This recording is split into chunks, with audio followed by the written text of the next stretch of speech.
የተለየ ኢየሱስ ነው የምትሰብኩት። ግብረ ሰዶማዊ አድርጋችሁት የጻፋችሁት ኢየሱስ እምነት የሌላቸው በፉከራ መሰለህ እንዴት እምነት በማመን ነው ገባ ቆንጅዬ በፉከራና በመንጫጫት አይደለም የሚጽፉትን ነገር እያቸው ቆንጅዬ የኦርቶዶክስ ቀፎ ነኝ እያለ ስለ ቀፎነቱ እየተናገረ ነው። ይሄ ቀፎ ማለት ነው። ተናገር ብዬ ስለው ታች ኮሜንት ቁጭ ብለው አምቧቸውን እየጠጡ ቅዱስ ቃሉ ብሎ የማይለውን ድንጋጌ የእኛ ፓስተሮች ቢደነግጉት የተስማሙት ከጌታ ጋር ሳይሆን እርስ በርሳቸው ነው የተስማሙት። እርስ በርሳቸው ሲስማሙ ደግሞ እንደ ቅዱስ ቃሉ አይደለም የተስማሙት። እንደ ቅዱስ ቃሉ ካልተስማሙ ደግሞ በዛ ስምምነት ውስጥ ጌታ የለበትም ማለት ነው። ቤተክርስቲያን አስቀድማ እርስ በርሳ ከመስማማቷ በፊት ከጌታዋ ጋር መስማማት አለባት። ከጌታዋ ጋር እንድትስማማ የጌታዋን ቃል ቀዳሚ ማድረግ አለባት።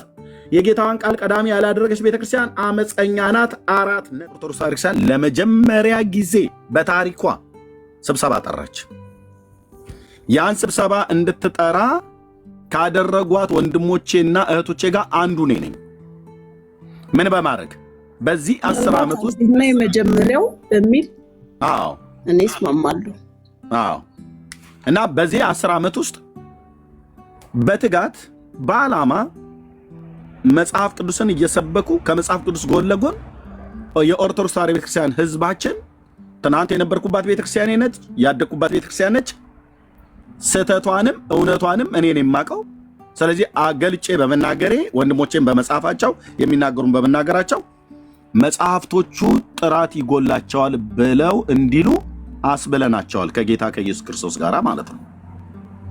በብፁዕ ወቅዱስ አቡነ ማትያስ ፓትርያርክ በእሳቸው አፍ ነው ንግግሩ የተነገረው ሊቃውንት ጉባኤ ላይ መጽሐፍቶቻችን ጥራት ይጎላቸዋል። ጥራት እንዲጎላቸው እግዚአብሔር እዚህ በሚያወራቸው ሰውና በሌሎችም ወንድሞች እናቶች በእኔ ብቻ የተሰራ ነው እያልኳቸው አይደለም። እኔን የሚመስሉ ወንድሞች ከቤተክርስቲያን ውስጥ የወጡ በተሐድሶ ውስጥ ያሉ መርጌቶች፣ ቄሶች ብዙዎች በመጽሐፍ ጽፈዋል፣ በስልጠና ደክመዋል ለብዙ ዓመታት ማለት ነው። ኤርምያስም 10 ቀን አይደለም 10 ዓመት እዚህ ሶሻል ሚዲያ ላይ ይህንኑ እውነት ወደ ብርሃን አውጥቼዋለሁ። ካሜራ እየከፈትኩ ያነበብኩትን እያሳየው በጣም ከመጽሐፍ ቅዱስ አስተምሮት ጋር የሚጋጭ ነገረ ድህነትን የሚያፋልስ አስተምሮት ማለት ነው። ሰው ዘያአምን በወልድ በሕይወት ዘላለም ብለን የተናገርነውን ያህል የዘራ ብሩክን ጥፍርና ፀጉር ሰው አስሮ መንግስተ ሰማያት ይገባል ብሎ የሚል ትምህርት ነው ያላት። 22 ትውልድ ይድናል ብሎ የሚል ትምህርት ነው ያላት ቤተክርስቲያኒቱ። ኦኬ የዘራ ብሩክን መቃብር 40 ክንድ ቆመህ እዛ ሄደህ ከጸለይክ እስከ 110 ትውልድ ድረስ ይማርልሃል ብሎ ይላል። ገድሉ ሲነበብ ተቀምጠ ከሰማህ የ40 ዓመት ኃጢአትህ፣ ቆመ ተሰማህ የ80 ዓመት ኃጢአትህ ይሰረይልሃል ብላ የምትል ቤተክርስቲያን ነች። እነዚህ ጽሁፎች በጣም ነው የሚያበሳጩኝ፣ በጣም ነው የሚያስቆጡኝ። ከተቀበልኩት ወንጌል ውስጤ መንፈሴ ይቆጣል። ጳውሎስ በኤፌሶን በአቴና ሳለ መንፈሱ ጣዖት መሙላቱን አይቶ በከተማይቱ ሲዞር እዛ ከተሰበሰቡት እና እዛ ከተሰሩ አቴና ከተማ ውስጥ በቪዲዮ አይቼዋለሁ። ጌታ እግዚአብሔር ሲረዳኝ ሄጄ ከማየው አንዱ ሀገር ነው። በሙሉ እዛ እየሄደ ሲያያያቸው ቴምፕል የተሰሩ ቤተ ጣዖታት የእነ አርጤሚስና የሌሎቹ ማለት ነው። ዋው የሚገርም የህንፃ ዲዛይን ነው እናንተዬ። እስኪ ፎቶ አንሱኝ። ወደ ኢየሩሳሌም ስመለስ እዛ ላሉ ጓደኞቼ ያሳያለሁ እያለ ፎቶ አይደለም አብሮ ሲነሳ የነበረው። የፎቶ ቴክኖሎጂ በዛ ዘመን ባይኖርም እያደናነቀ አይደለም የሄደው፣ መንፈሱ እየተበሳጨበት ነው የሄደው። ጣዖት መሙላቱን አይቶ ይላል በከተማይቱ ውስጥ መንፈሱ ተበሳጨበት። እሱ አይሁዳዊ ነው፣ ምን ይመለከተዋል? አሕዛብ ከተማ ሄዶ መንፈስ የተበሳጨብኝ ምናምን ነገር ብሎ የሚለው ብራዘር፣ የክርስቶስን መንፈስ ስትቀበል የእውነትን እውቀት ስትቀበል እዛ እውነት ላይ ቆሜ አሁን የቆምኩበት የእውነት ወንጌል ላይ ቆሜ ገድላት ድርሳናት ውስጥ የተጻፈውን ነገር ሳየው መንፈሴ ይበሳጫል። ምንም ልደብቀው አልችልም። ይሄ ደግሞ የክርስቶስ መንፈስ ነው። ተቆጣ እኮ ይላል ቤተ መቅደስ ውስጥ ገብቶ። የክርስቶስ መንፈስ ነው ይሄ። ቤተ መቅደሱ ከተሰራበት ዓላማ ውጪ አውለውት ሲያገኘው መበሳጨት ብቻ አይደለም፣ ተቆጣ። ከዛስ ገበታቸውንም ገለበጠ ይላል። ይሄው መንፈስ ነው ጳውሎስ ውስጥ የነበረው። አይደለም በኢየሩሳሌም በአሕዛብ አገሮች ሄዱ ሰማይና ምድርን በውስጥ ያሉትን ፍጥረታት ወደ ፈጠረው ወደ ሕያው እግዚአብሔር ወንጌል እንድንተማኑ ምን ሰብክላችሁ ወደሱ ዞር እንድትሉ ነው ብሎ በልስጥራ ደርቤም በሊቆንያ ቋንቋ በተናገሯቸው ሰዓት ላይ ጳውሎስ በአሕዛብ አገሮች ሁሉ ሄዶ መንፈሱ የሚበሳጭበት የነበረው ነገር ምንድነው ከተባለ አሁን በገድላትና በድርሳናት ውስጥ የተጻፈው አይነት ነገር ጽሑፍም እንደዚሁም በግልጥ ደግሞ የቆመ መሰዊያን ሁሉ እያየ ማለት ነው የጣዖት መሰዊያ ይሄ ክርስቶስ መንፈስ ነው ማለት ነው። ስለዚህ ሁሉ ቀን እኛን ይናገራል ብላ ሁሉ ቀን እናገራለሁ ለሰው ልጆች ነው ሁሉንም እናገረው ሁሉ ቀን እናገራለሁ። በተለይ ደግሞ ኦርቶዶክስና አይሁዳውያን ላይ በደንብ እናገራለሁ። ኦኬ ኦርቶዶክስን አንደኛ ስለማቃት ስለነበርኩበት ይሁዲ እምነትንም ከፈለጉበት ብሉይ ኪዳን በታናክ ከሆነ ይምጣና ይግጠም። ታናክ ብሉይ ኪዳን ማለት ነው በአምስቱ ብሔረ ኦሪት በነቢያትና በመዝሙራት መጽሐፍት ማለት ነው።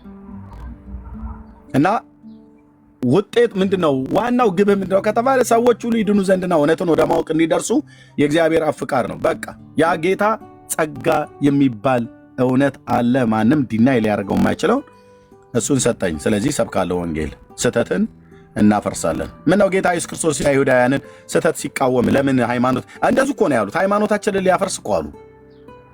ግብዞች የሆኑ ፈሪሳውያን እኮ ፊት ለፊት እኮ ነበር የተጋፈጣቸው። እናንተ ስለወጋችሁ የእግዚአብሔርን ትእዛዝ ትንቃላችሁ።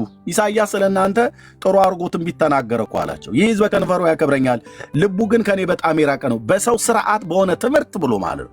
የሰው ስርዓት የሆነ ትምህርት የአይሁድን ሕዝብ ማህበረሰብ ሁሉ የበከለ በነቢዩ በኢሳይያስም ዘመን ነበር በጌታም ዘመን ነበር። አይሁድን ወደ ኋላ የጎተተው ምንድነው? የሰው ስርዓት የሆነ ትምህርት ጌታ አልሰጣቸውም። ጌታ የሰጣቸው በሲና ሕግን ነው መጽሐፍትን የሰጣቸው ቶራን የሰጣቸው። እነሱ ግን ሲያደርጉ የነበሩት ምንድነው? የሰው ስርዓት የሆነ ትምህርት ቀላቅለው ማለት ነው። ልክ አሁን ኦርቶዶክስ እንደምታደርገው እግዚአብሔር ለቤተ ክርስቲያን ምንድነው የሰጠው? ወንጌል ነው። ብሉይና አዲስ ኪዳን ማለት ነው። 66 እስትንፋሰ እግዚአብሔር ያለባቸውን ቅዱሳት መጽሐፍትን የሰጠው በቅዱሳን ነቢያትና በቅዱሳት ሐዋርያት የተሰበከ የእግዚአብሔር ልጅ የኢየሱስ ክርስቶስን ወንጌል ትተው የምስራቹን ቃል ትተው ገድሏን መጽሐፏን ታምሯን ያነበበ ያስነበበ የደጎሰ ያስደጎሰ የጻፈ ያጻፈ 52 ትውልድ ይማርልሃል ብሎ የሚል አሁን በባለፈው የተጣለው ገድለ ዮሐንስ መጥምቅ የተባለው አንዱ ያስጣልናቸው 52 ትውልድ ይማራል ይላል። እውነትህን ነው አንተ ሰውዬ። ገድለ ዮሐንስን መጽሐፍ አይደለም መጽሐፉን ጠቅልለህ ብትጎርሰውም እንኳን አትድንም። እንኳን 52 ትውልድ አይደለም አንተም አትድንም።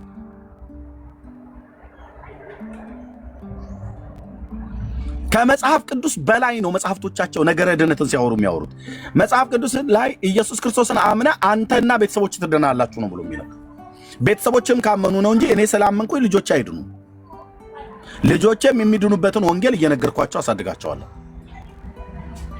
ይሄኛው እኮ ግን አንተ ከዳንክ አንተ የደዛ መቃብሩ ጋር ከቆምክ ከተማጸንክ 52 ትውልድ ይማርልሃል እምህር ለኪ ብሎ ቃል ኪዳን ገባላት ይላል።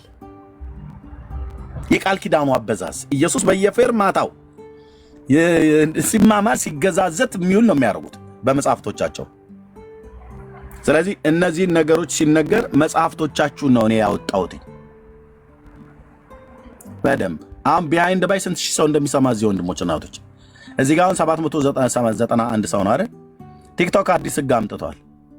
ከበስተኋላ አሁን ቅድም እያየሁ ነበር 8000 ምናምን ሰው ላይቭ ላይ ይሰማል ይሉ ከበስተኋላ ተደብቆ እንደ ኒቆዲሞስ። አንዳንዱ የጴንጤም ፓስተር ነው ገብተው እዚህ ከሰሙ ሰው አየ ብዙ ሰው አየ ሊሉ ማለት ነው።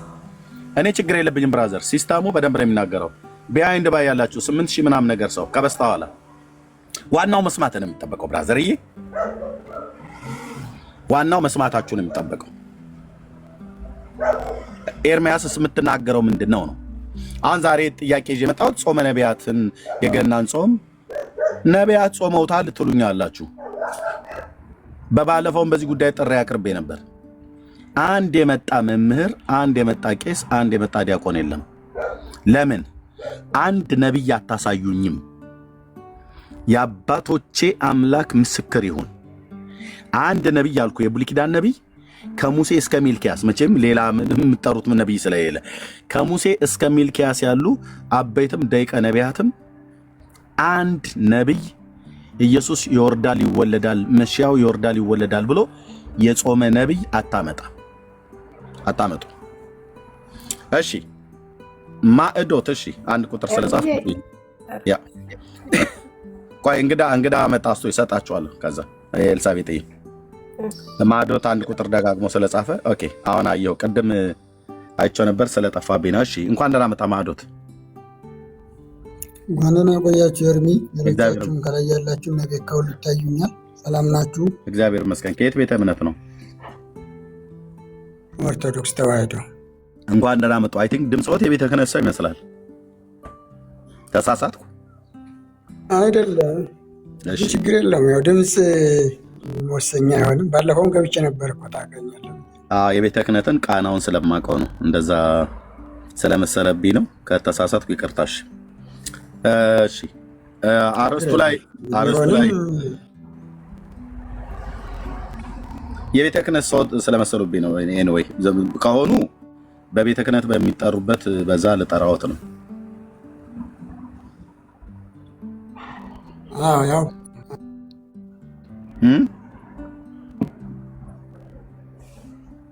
አንተ ባል ችግር የለውም። በሆነም ባልሆነም እሺ ችግር የለም። እሺ ወንድሜ እንኳን ደህና መጣ።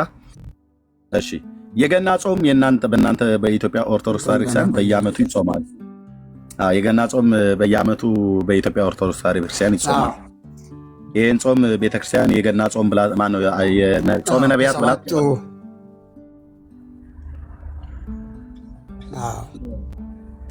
የብሉይ ኪዳን ነቢያት ይህን ጾም ጾመውት ነበር።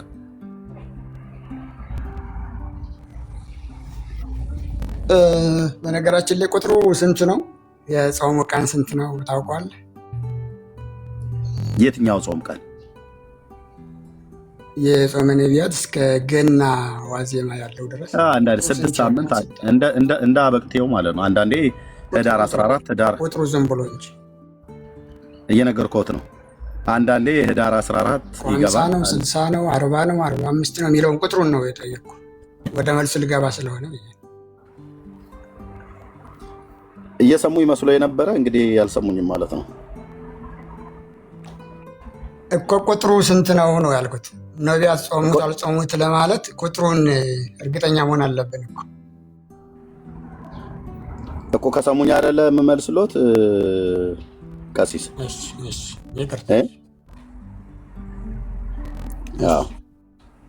ከሰሙኝ ነው የምመልስሎት ማለት ነው። እና እየተደማመጠ ለማለት ነው። እንደየ አበቅቴው ይለያያል። አይ ቲንክ አበቅቴው ላይ የካላንደሩ ላይ ማለት ነው። አንዳንዴ በ14 አንዳንዴ በ15 በወርሃ ህዳር ይገባል ማለት ነው። እና አንዳንዴም በ28 አንዳንዴ በ29 ደግሞ ወርሃ ታኅሳስ ላይ ይፈታል። ይሄ ማለት አንዳንዴ 42 ቀን አንዳንዴ 43 ቀን ይሆናል ማለት ነው። ተሳሳት? ጥሩ። አይ ትንሽ ነው ተጠግተሃል። ችግር የለውም። በሁልጊዜ የሚገባ በ15 ነው። ህዳር 15 ነው የሚሆነው። 44 ቀን ይሆናል ወይም 43 ነው። 44 እና 43 ልክ ነኝ ማለት ነው። 42 ወይ 43 ይሆናል፣ 44 ወይ 43 ይሆናል ማለት ነው።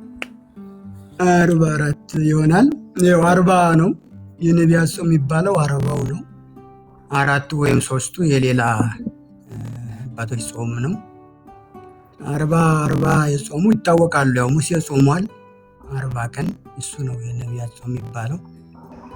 ሙሴ ጾሞ ምን ተቀበለ? ያው ይታወቃል። ቃላትን 10ቱ ቃላትን በሁለቱ ጽሌዎች ወይም በሁለቱ ጽላቶች ተቀብሏል። ቃላቱ ደግሞ የእግዚአብሔር ቃል ናቸው። እኛም ደግሞ የእግዚአብሔር ቃል የሆነውን ክርስቶስን በሕይወታችን ይወለድ ዘንድ ወይም በእኛ ይወለድ ዘንድ ዕለት ዕለት ይወለድልን ዘንድ እንጾማለን። ጾሙ ለዛ ነው አባቶቻችን እንድንጾም ያዘዙን። እነ ኤልያስም ጾመዋል። 40 ቀን ምግብ ተመግበው 40 ቀን ጉዞ ያሄዱበት 40 እንደ ጾሙ ይታወቃል። ክርስቶስም የአባቶቹን ስርዓት ሊፈጽም ነው እና የመጣው 40 ቀን ጾሙ አሳይቶናል። እሱም 40 ቀን የጾመውን እንጾማለን። ከወደፊት 1 ሳምንት የሌላ ጾማለን። 55 ቀን ያው ቅዱስ ስትናገር ስለሰማሁ አንደኛው ሕማማት ነው። ሕማማትን አባቶቻችን ትንሣኤውን በፊት ሕማማት ትንሣኤ ያለ ለማለት ሕማሙን ማስታወስ ስላለብን ሕማማቱን ጨምረዋል ነው። እንግዲህ የነቢያት ጾም ሲባል ይሄ ነው። እነ ኤርምያስም ጾመዋል፣ እነ ዳዊትም ጾመዋል። ስጋ በማጣት እላፊ እንጀራም አልበሉም። እነ ዳንኤል ይታወቃል። እነዚህ ጾመዋል። ግን ለምን ጾሙ የሚባለው ለጊዜው ቢሆንም ለመጣባቸው መከራ ማሳለፊያ ቢሆንም ነቢያት ጾመዋል። የጾሙት መወለዱን ትንቢት ይነገር ስለነበረ ትንቢቱን ተናግረው ብቻ አይደለም በጾሙ ይጠይቁ ነበረ። ቀኝ እጅህን ላክልን፣ ብርሃንህን ላክልን እያሉ እየጾሙ ነበር። እነ ዳዊትም ብርሃንን ላክልን ቢሉ ቀኝ እጅህን ላክልን ቢሉም እየጾሙ ነበር እንጂ ዝም ብሎ አይደለም። ስጋ በማጣት ወይም ቅቤ በማጣት ሰውነቴ ከሳ እስከሚል ድረስ ዳዊት የተናገረው እየጾመ ነበር እንጂ ዝም ብሎ አይደለም የነበረው። ስለዚህ አባቶቻችን ጾሙ ነበር ማለት ነው። ያን ተከትሎ ነው መቼም በእናንተም ገና ይከብራል ይመስለኛል። ኤርሚ ገና ወይም ልደት ማለት ነው። ወደ እሱ ከመምጣቱ በፊት እነዚህ የብሉይ ኪዳን ቅዱሳን ነቢያት እንደ ጾሙ በመጽሐፍ ቅዱስ ላይ ቅድም ጠቃቅሰው ነግረውኛል። የኢትዮጵያ ኦርቶዶክስ ቤተክርስቲያን አብይ ጾም ነው ጾመ ነቢያት ወይ ደግሞ ይሄ ገና ጾምን እንጾማለው ብላ ስትል የብሉይ ኪዳኑን ነቢያት በአብይነት ጠርታ ነው። እና እነሱ ሲጾሙ ይወርዳል ይወለዳል ብለው ነበር አይደል ሲጾሙ የነበሩት። ሱባኤ ቆጥረው ይወርዳል ይወለዳል ብለው ሲጾሙ ነበረ ብላለች የብሉይ ኪዳን ነቢያት አይደል ማዶት? ትክክል ነው። ቅድም ከተናገር ያለው አሁንቻችን እኔ አሁን የምፈልገው ነቢያትን ጾሙ እንደዚህ ያመጡት አልኩኝ እኮ። እኔ የምፈልገው አሁን ነቢያትን ጾም ያመጡት እኔ የምፈልገው አሁን ኦኬ እሱ ላይ ይወርዳል ይወለዳል ብለው ነበር ሲጾሙ የነበሩት ብላ እነሱ ነው በዋቢነት የምጠራው። እኔ አሁን የምፈልገው ከታላቁ ነቢይ ከሊቀ ነቢያት ሙሴ እስከ ሚልኪያስ ድረስ አንድ ነቢይ ነው እንድጠሩልኝ የፈለኩትኝ። መሺያው የእስራኤል መሲህ ይወርዳል ይወለዳል ብለው ሱባኤ ቆጥረው ጾም ጸሎት ይዘው ስለመውረዱና ስለመወለዱ የጾመ ነቢይ አንድ ጥሩልኝ። ሙሴ አሁን 40 ቀን የጾመው ክርስቶስ ወይ ደግሞ መሺያው ይወርዳል ይወለዳል ብሎ አልነበረም የጾመው። ልጹምም ብሎ አይደለም የጾመው። የጾም አዋጅ አውጆ አልጾመም ሙሴ። ከጌታ ጋር በነበረው 2 ጊዜ ስብሰባ አንደኛው ዘጸአት መጽሐፍ ምዕራፍ 32፣ ሁለተኛው ዘጸአት መጽሐፍ ምዕራፍ 34 ላይ በተራራው በነበረው ስብሰባ ላይ ከጌታ ጋር በሄደበት ጊዜ ዘጸአት መጽሐፍ ምዕራፍ 19 እና ዘጸአት መጽሐፍ ምዕራፍ 34 ማለት ነው። ከጌታ ጋር በቆየበት በዛ ቆይታ ውስጥ ነው አልበላም አልጠጣም ይላል እንጂ ልጹም ብሎ አይደለም ተራራው ላይ የወጣው።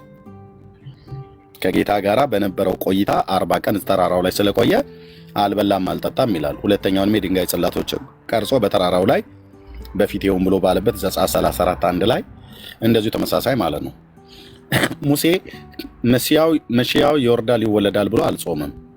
ኤልያስም መሺው ይወርዳል ብሎ አልጾመም። ጾም ግን ጾመዋል። ኤልያስም ጾም ልጹም ብሎ አይደለም አንድ ቀን በበላው እስከ እግዚአብሔር ተራራ ድረስ 40 ቀን ሙሉ ተመለሰ ይላል። ኤልያስም ልጹም ብሎ አልጾመም። ሙሴም ልጹም ብሎ አልጾመም። ኦኬ በእግዚአብሔር ክብር ውስጥ ስለነበረ ሙሴ አልበላም አልጠጣም ይላል። ኤልያስም አንድ ቀን መልአኩ መጥቶ እንጎቻውን ሰጠው በላ። ከዛ በመጣህበት መንገድ ተመለስ ብሎ አለው። ያንን መንገድ እስከ 40 ቀን ድረስ ሳይበላ ሳይጠጣ ተመለሰ ይላል። ጾምን ልጹም ብሎ በመንፈስ ተነርቶ ወደ ምድረ በዳ ሄደ የኛ ጌታ ብቻ ነው። ሌሎች የብሉይ ኪዳን ነቢያት ጾመዋል። አንዳንዶቹ የጾሙበት አለ በስርዓት ማለት ነው። ከህዝቡም ጋር ተቀላቅለው ቅድም ስናገር ነበር በኢዩኤል፣ በኢሳይያስ፣ በሚልኪያስ እነ ዳንኤል እነ እዝራ ካህኑ ነህምያ አስቴር ሁሉ ገብታ ሴት ነቢይ እንኳን ባትሆንም ጾማለች። ሳሙኤል ጾሟል። አንዳቸውም ግን እኔ አሁን የምፈልገው ቀጥሎ እንዲያሳዩኝ አንዳቸውም ግን መሺያው ይወርዳል ይወለዳል ብለው ዓላማ ይዘው ሱባኤ ቆጥራ ኦርቶዶክስ እንደምትለው ሱባኤ ቆጥረው ይጾሙ ነበር ይወርዳል ይወለዳል ብለው እንደሚል እንደዛ የሚል ቃል አላገኙም። ካገኙ ግን ቢያሳዩኝ በጣም ደስ ይለኛል። ይቀጥሉ እርሱ። እንደሱ ብላ እንደምታስተምር መረጃም የለህም አንተም እኮ። እንደዛ ሳይሆን ክርስቶስ ይወለዳል። የነቢያት ዓላማቸው እኮ ክርስቶስ እንደሚወለድ የመሲሁን በትንቢት መነጽር አይተው የመናገር ነው ስራቸው የነበረው አይደል? ትንቢት ነው መናገር እንጂ ግን ጾም ወይ ነው ይጾሙ ነበር። ለምን ነበር የሚጾሙ የነበረው? አለ እንጂ እነ ዳዊት ሁሉ ይጾሙ ነበረ። ለምንድን ነው የጾመው ዳዊት? ጾም በተለያየ መንገድ የጾሙን ዓላማ ነው እንጂ ዳዊት እኮ አልጾምም አላልኩም። ጾሟል። ነፍሴን በጾም አደከምኳት ይላል እኮ ነቢያት። ለምንድን ነው የጾሙ? ምክንያቱ ይቀጥሉ። እኔ የጾሙ ምክንያት ነው እንጂ ዳዊት አልጾመም፣ ሳሙኤል አልጾመም፣ ወይ ነህምያ አልጾመም፣ እዝራ አልጾመም፣ ኤርሚያስ አልጾመም፣ ኢሳያስ አልጾመም አላልኩም። ሙሴ አልጾመም ብዬ አላልኩም። ኦኬ። የጾሙበት ዓላማ ግን መሲሁ ይወርዳል ይወለዳል ብላ ኦርቶዶክስ እንደምትናገረው እንደዛ አይነት የጾሙ አንዳቸውም አባቶች የሉም ነው ብዬ የምለው። ካለ ግን ያታዩ መቼ እንደዛ አለች ነው የተጻፈም እኮ የለም ብላለች። አንተ እያልክ ያለው በራስ ሀሳብ ብላለች እንዴ? እኔ አሁን እንጂ የተጻፈ ወዴታ አለ? ጾመ ነቢያት የሚጾምበት ምክንያቱ እኔ አሁን ኦርቶዶክስ እንደምትናገረው አይደለም። ኤርሚያስ እየተናገርክ ያለው ነው እያሉኝ ያሉት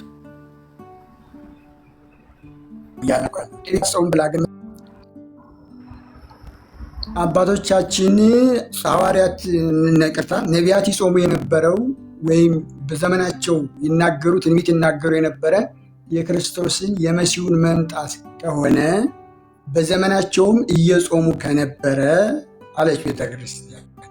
እኔ እንደምረዳው ነው፣ ከተሳሳትኩ አባቶቼ ስለሚያርሙ ማለት ነው። እየጾሙ ከነበረ የገናን ጾም እኛስ ምን ብለን እናክብር አሉ አባቶች።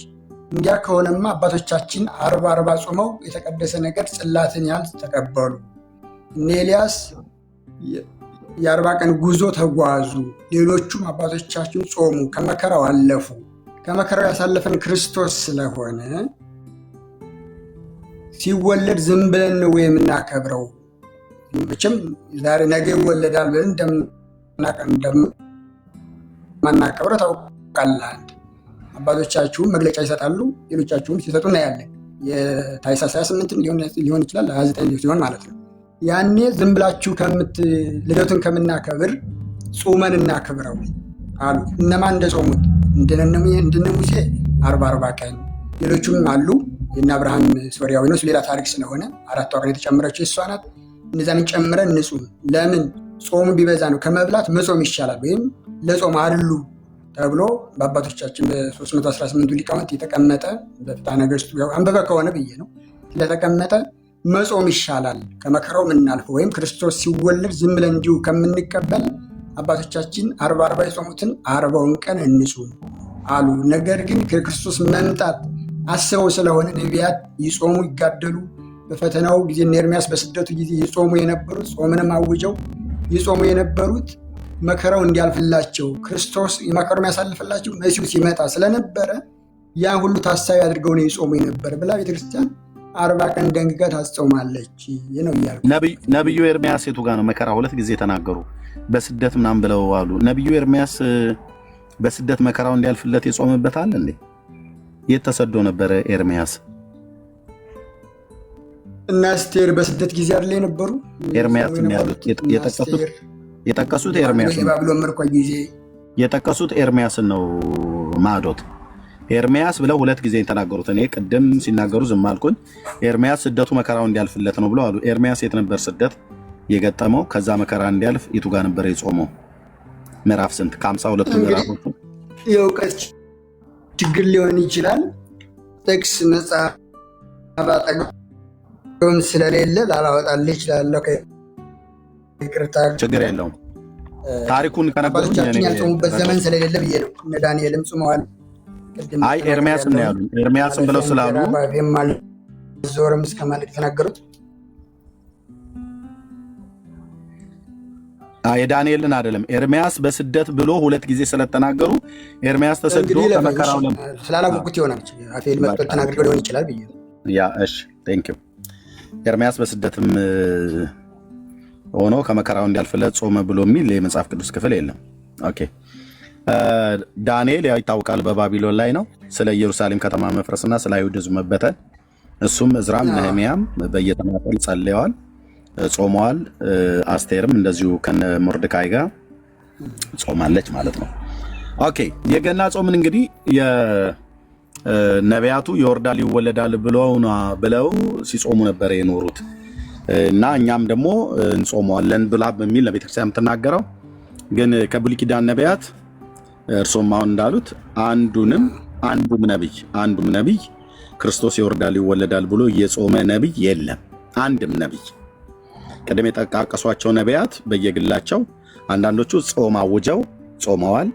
አንዳንዶቹ ደግሞ ጾምንም ሳያውጁ እንጾምም ብለው ሳይሆን ለምሳሌ ኤልያው ነቢይና ሙሴ እንጾም ብለው አይደለም የጾሙት። በቃ ኤልያስም አንድ ቀን በበላው መብል ወደ እግዚአብሔር ተመለስ በመጣህበት መንገድ ተመለስ ብሎት ጌታ መልሶታል ማለት ነው። የ40 ቀን መንገድ ሄደዋል። ሙሴም ከጌታ ጋራ በኮሬብ በተራራው ስብሰባ ስለነበረው በዛ ቆይታ ውስጥ ነው። ልጹም ብሎ አይደለም የወጣው 40 ቀን ቆየ፣ አልበላም አልጠጣም ይላል። ኦኬ ሁለቱም ታላላቅ ነቢያት ሲጾሙ ሌሎቹም ነቢያት ሲጾሙ ጾም ከብሎ ከተባለ ያ ማለት ነው አለመብላት አለመጠጣት ጾም ነው ተብሎ ስለሚታመን መሲሁ ግን ይወርዳል ይወለዳል ብሎ ግን የጾመ የለም። አንድ ይሄን በዚህ ጨረስን። ከሰባቱ አጽዋማት ጾመ ሁዳዴ ላይ ላውራውት ጌታችን የጾመውን ጾም አብይ ጾም የሚባለውን ትጾማላችሁ አይደል? መጽሐፍ ቅዱሳዊ ጾም ነው እሱ ጾም? አዎ። ጌታችን ስንት ቀን ነው የጾመው? 40 ቀን አልበላም አልጠጣም አይደል? አዎ። ኦርቶዶክስ ስንት ቀን ነው የምትጾመው? ቀኑ 55 ቀን 15 ቀን ተጨማሪ ያለው ማለት ነው። አዎ። ጌታችን 40 ቀን እናንተ 55 ቀን። ማነው 15ቱን ቀን የጨመረው? ጥሩ ነው። ክርስቶስ 40 ቀን የጾመው 15ቱን ቀን የጨመሩት አባቶቻችን 318ቱ ሊቃውንት ወይም ሐዋርያት ናቸው ብሎ ማስረዳት ይችላለሁ። ችግር የለም። 318ቱ ሊቃውንት ሐዋርያት ይባላሉ እንዴ? አስተማሪ ማለት ነው። ሐዋርያ፣ ተጓዥ፣ ያዥ፣ አስተማሪ እያለ ይቀጥላል። እናንተ 12 እንደነ ጴጥሮስ ያለውን አይደለም። እነ ጳውሎስም ሐዋርያ ይባላሉ እኮ እንደ 12 አይደለም አይደል? እንደሱ ከሆነ ኦኬ ያ እሺ፣ እንደዛ በሚለው ነው። ስለዚህ 318ቱ ሊቃውንት ናቸው 15ቱን የጨመሩት። ከዛም በኋላ የተነሱት እነ ዲሜጥሮስም ቢሆኑ ሌሎቹም አባቶቻችን ላስረዳ አልኩኝ እኮ የሰዎቹን ሳይሆን ለምን 15 ቀን ጨመራችሁ ለሚለው ላስረዳ። እሺ ያስረዱ። አሁን የሰዎቹ እኮ ምንም ጥሩ። የመጀመሪያው ሳምንት ጾመ ሕርቃል ነው። ይህም በኢየሩሳሌም የተደረገ ታሪክ ነው።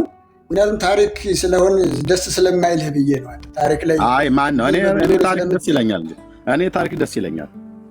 ጥሩ እንግዲህ ጾመ ሕርቃል ማን ነው? ንጉሱ ሕርቃል ማን ነው? እሱ ንጉሱ ሕርቃል ነው። ስለ ክርስቶስ መስቀል በጠላቶቹ መስቀልን ያስመለሰ ነው። እንግዲህ ታሪኩን በሰፊው ማየት ትችላለህ። መጨረሻው ሳምንት ሕማማት ነው ይታወቃል። ቆይ ማን የጨመረው ጾመ ሕርቃልን? አባቶቻችን አልኩህ እኮ የደነገጉት። የትኞቹ አባቶች? የነዛ 318 ሊቃውንት የተባሉት? አዎ ማለት ትችላለህ። አይ ማለት ትችላለህ አይደለም፣ እርስዎ ይበሉና ይንገሩኝ። 318 ሊቃውንት አይደል? እነሱ በዛ በጉባኤ ኒቄያ ማለት ነው የተሰበሰቡት። አዎ ጉባኤ ኒቄያ የተሰበሰቡት ማለት ነው አይደል? እነሱ ናቸው የጨመሩት ጾመ ሕርቃልን።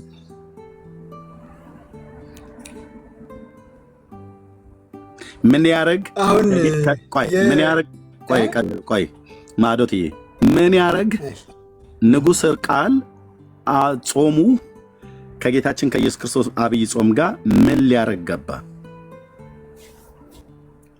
ማን ያስገባው? በፊት እኮ ነው እኮ ማን ያስገባው? በፊት ነው። ማን ያስገባው? ሳምንት ነው እኮ ልክ ነው። የመጀመሪያው ሳምንት ጾመ ሕርቃል ከዛ ዘወረደ ምናምን ነገር ይባላል። እሱ አይደለም የጠፋኝ። ማን ያስገባው ነው? ሐዋርያት ይህን ደንግገዋሉ። የበጉ ሐዋርያት 12ቱ ይህንን ሰውዬ ጾመ ሕርቃል የንጉሱ የሕርቃል ጾም ተብሎ የዕርቃል ጾም ተብሎ እንዲገባ አይ ቲንክ ከሜዶናውያን ጋር መሰለኝ የተዋጋው። ታሪኩ እንደዛ ነው የሚናገረው። የፐርሺያ ማለት ነው። በቃ እሱ ነው እኮ እኮ ማን ያስገባው? እሱን ጾም ማን ያስገባው? ጌታችን ጾም ላይ ማን የደረበው? 15 ቀን ኦርቶዶክስ ጌታችን 40 ቀን ጾሞ 40 ቀን አልበላም አልጠጣም ይላል ቅዱሱ ቃል። ኦርቶዶክስ ግን 15 ቀን ጨምራበታለች።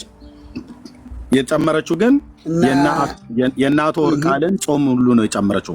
ማን የጨመረላት? ማን ነው ጨምር ያላት ነው?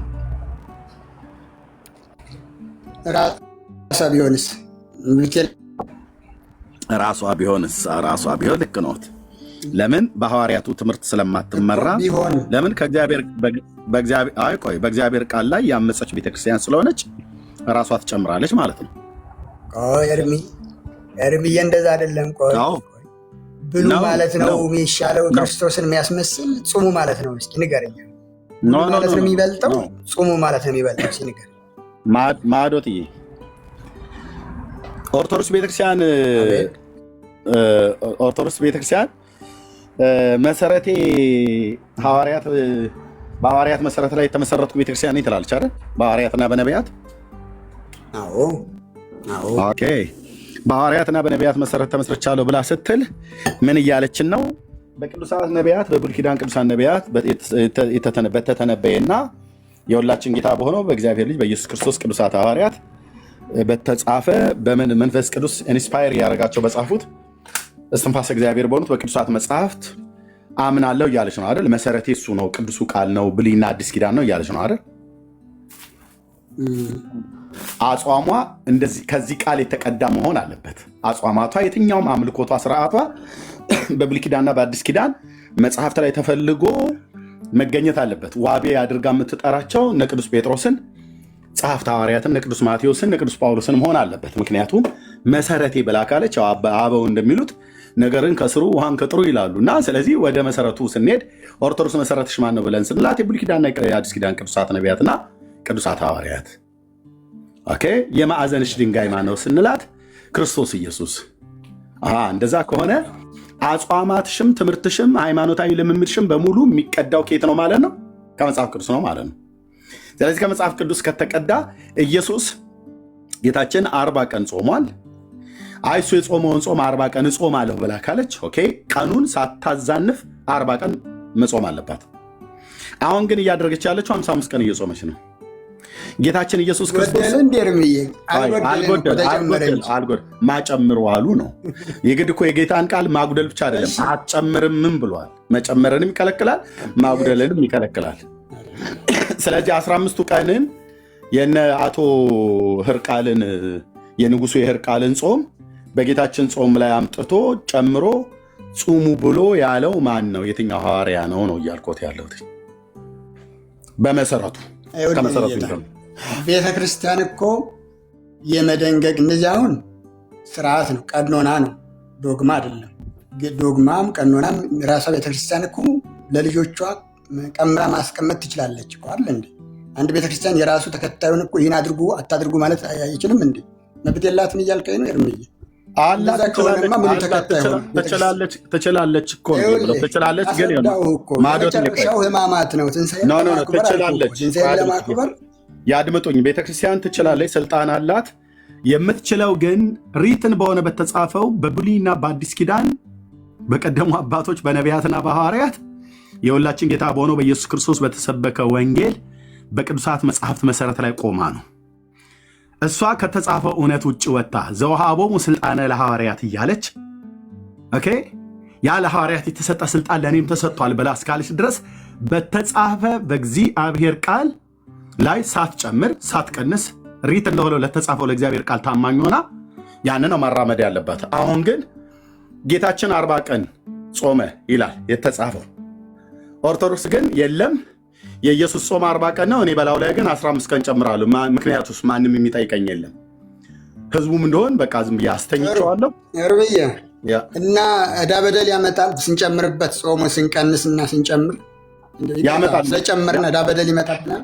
ያመጣል እንጂ ምን ብሎ እስኪ ንገረኝ። በምን መንገድ ጨምራችሁ ጾማችሁ ይላል እግዚአብሔር በቃሉ ላይ አንዳች አትጨምር ይላል አይልም? ቃል ማለት ምን ማለት ነው? አይ ይተው እንጂ ቃል ማለት አንዳች አትጨምር የሚል ጾም ለምሳሌ ክርስቶስ አርባን የጾምኩና 40 ጾም ብሏል እንዴ? ቃል ማለት ገብተህ እንደገና ደግሞ ቃል ማለት ሎጎስ ማለት ነው። ቃል ማለት ቨርብ ማለት ነው። አካላዊ ቃል አለ፣ ቨርብ ቃል አለ። አይ ንግረተ ቃል አለ ምናምን ተብሎ የሚል ያድምጡኝ ወይ እንደዛ በቃሉ ላይ አንዳች አትጨምር አንዳችም አታጉድል ይላል እግዚአብሔር ቃል። ካላወቁት አሳየዎታለሁ። የዮሐንስ ራእዩን ነው እንደዛ የምትለው? ዘዳግምና ምሳሌ ነው የምነግሮት። ራእይ 22 አይደል የምነግሮት እኔ ዘዳግምና ምሳሌ ላይ። አሁን ችግሩ ምንድን ነው? ጾሙ በመጨመሩ እስኪ የሚያመጣብን እንዳ ነገር ምን ይላል መጽሐፈ ምሳሌ ላይ? በቃሉ ላይ አንዳች አትጨምር እንዳይዘልፍህ አንዳች አትጨምር ይላል። ኦኬ ጌታችን 40 ቀን ጾም መጨመሩ ቃል ነው ትለዋለህ አንተ። ያድምጡኝ። 40 ቀን ጌታችን ከጾመ እናንተ 55 ቀን ለመጾም ማን የፈቀደላችሁ ሲጀምር ነው? አንደኛ ሲጀምር ኢየሱስ ልነግርህ አይደለ እንዴ? ይቀጥሉ። ያው በቃል ስጦት ይቀጥሉ። ከዛ ነው ይናገራሉ። ይቀጥሉ።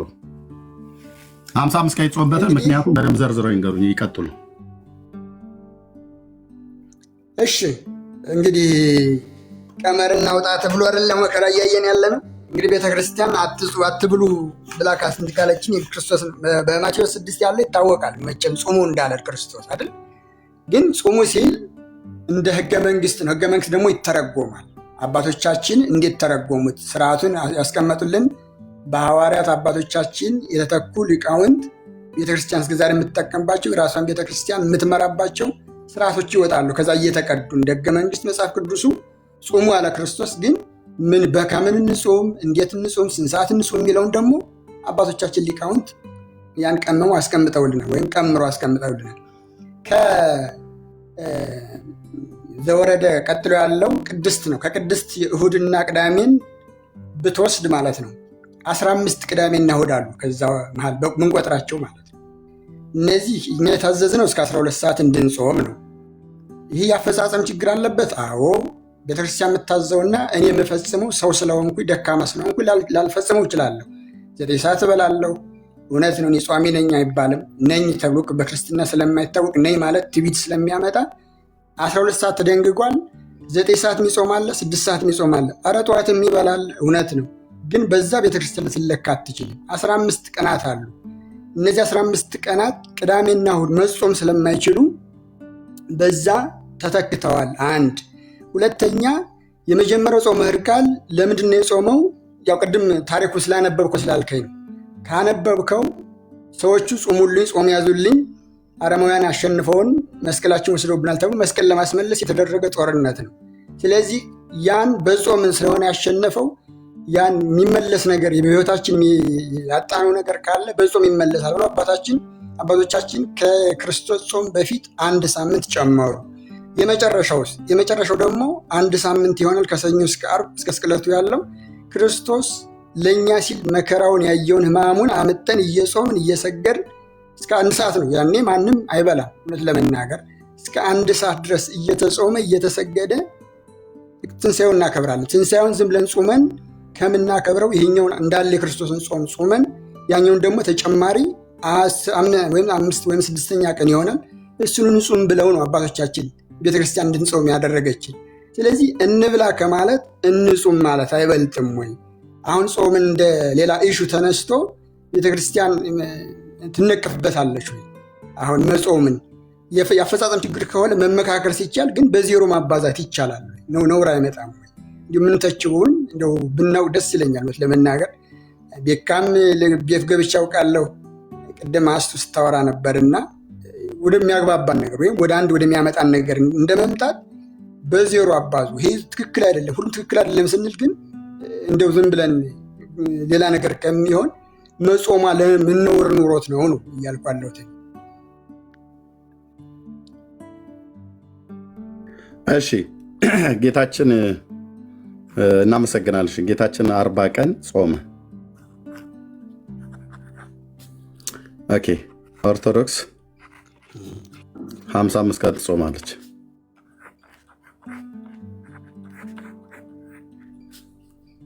የስንት ቀን ልዩነት አለ? 15 ቀን ልዩነት አለ። ኦኬ ይህንን 15ቱን ቀን 15 ቅዳሜና እሁዶች አሉ አሉ።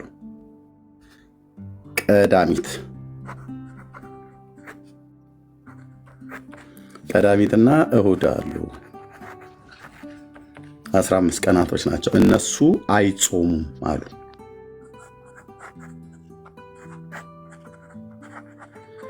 ኦኬ የማይጾምበት ምክንያት ሰንበት ስለሆኑ ነው አይደል? ሰንበት ስለሆኑ ነው አይደል? የማይጾሙት ሰንበት ስለሆኑ የማይጾሙበት።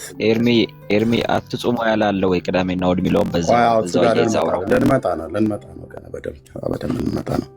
አይጾሙም ምክንያቱም ሰንበት ስለሆኑ።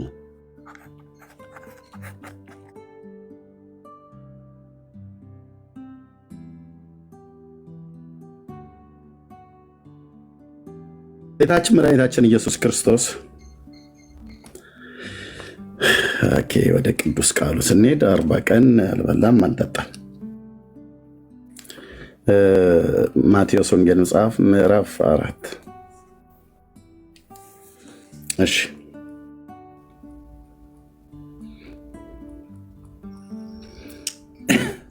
በዚህ ክፍል ላይ ጌታችን እንግዲህ 40 ቀን አልበላም አልጠጣም ጾም የጾምበት ወደ ምድረ በዳ ሄዶ ማለት ነው።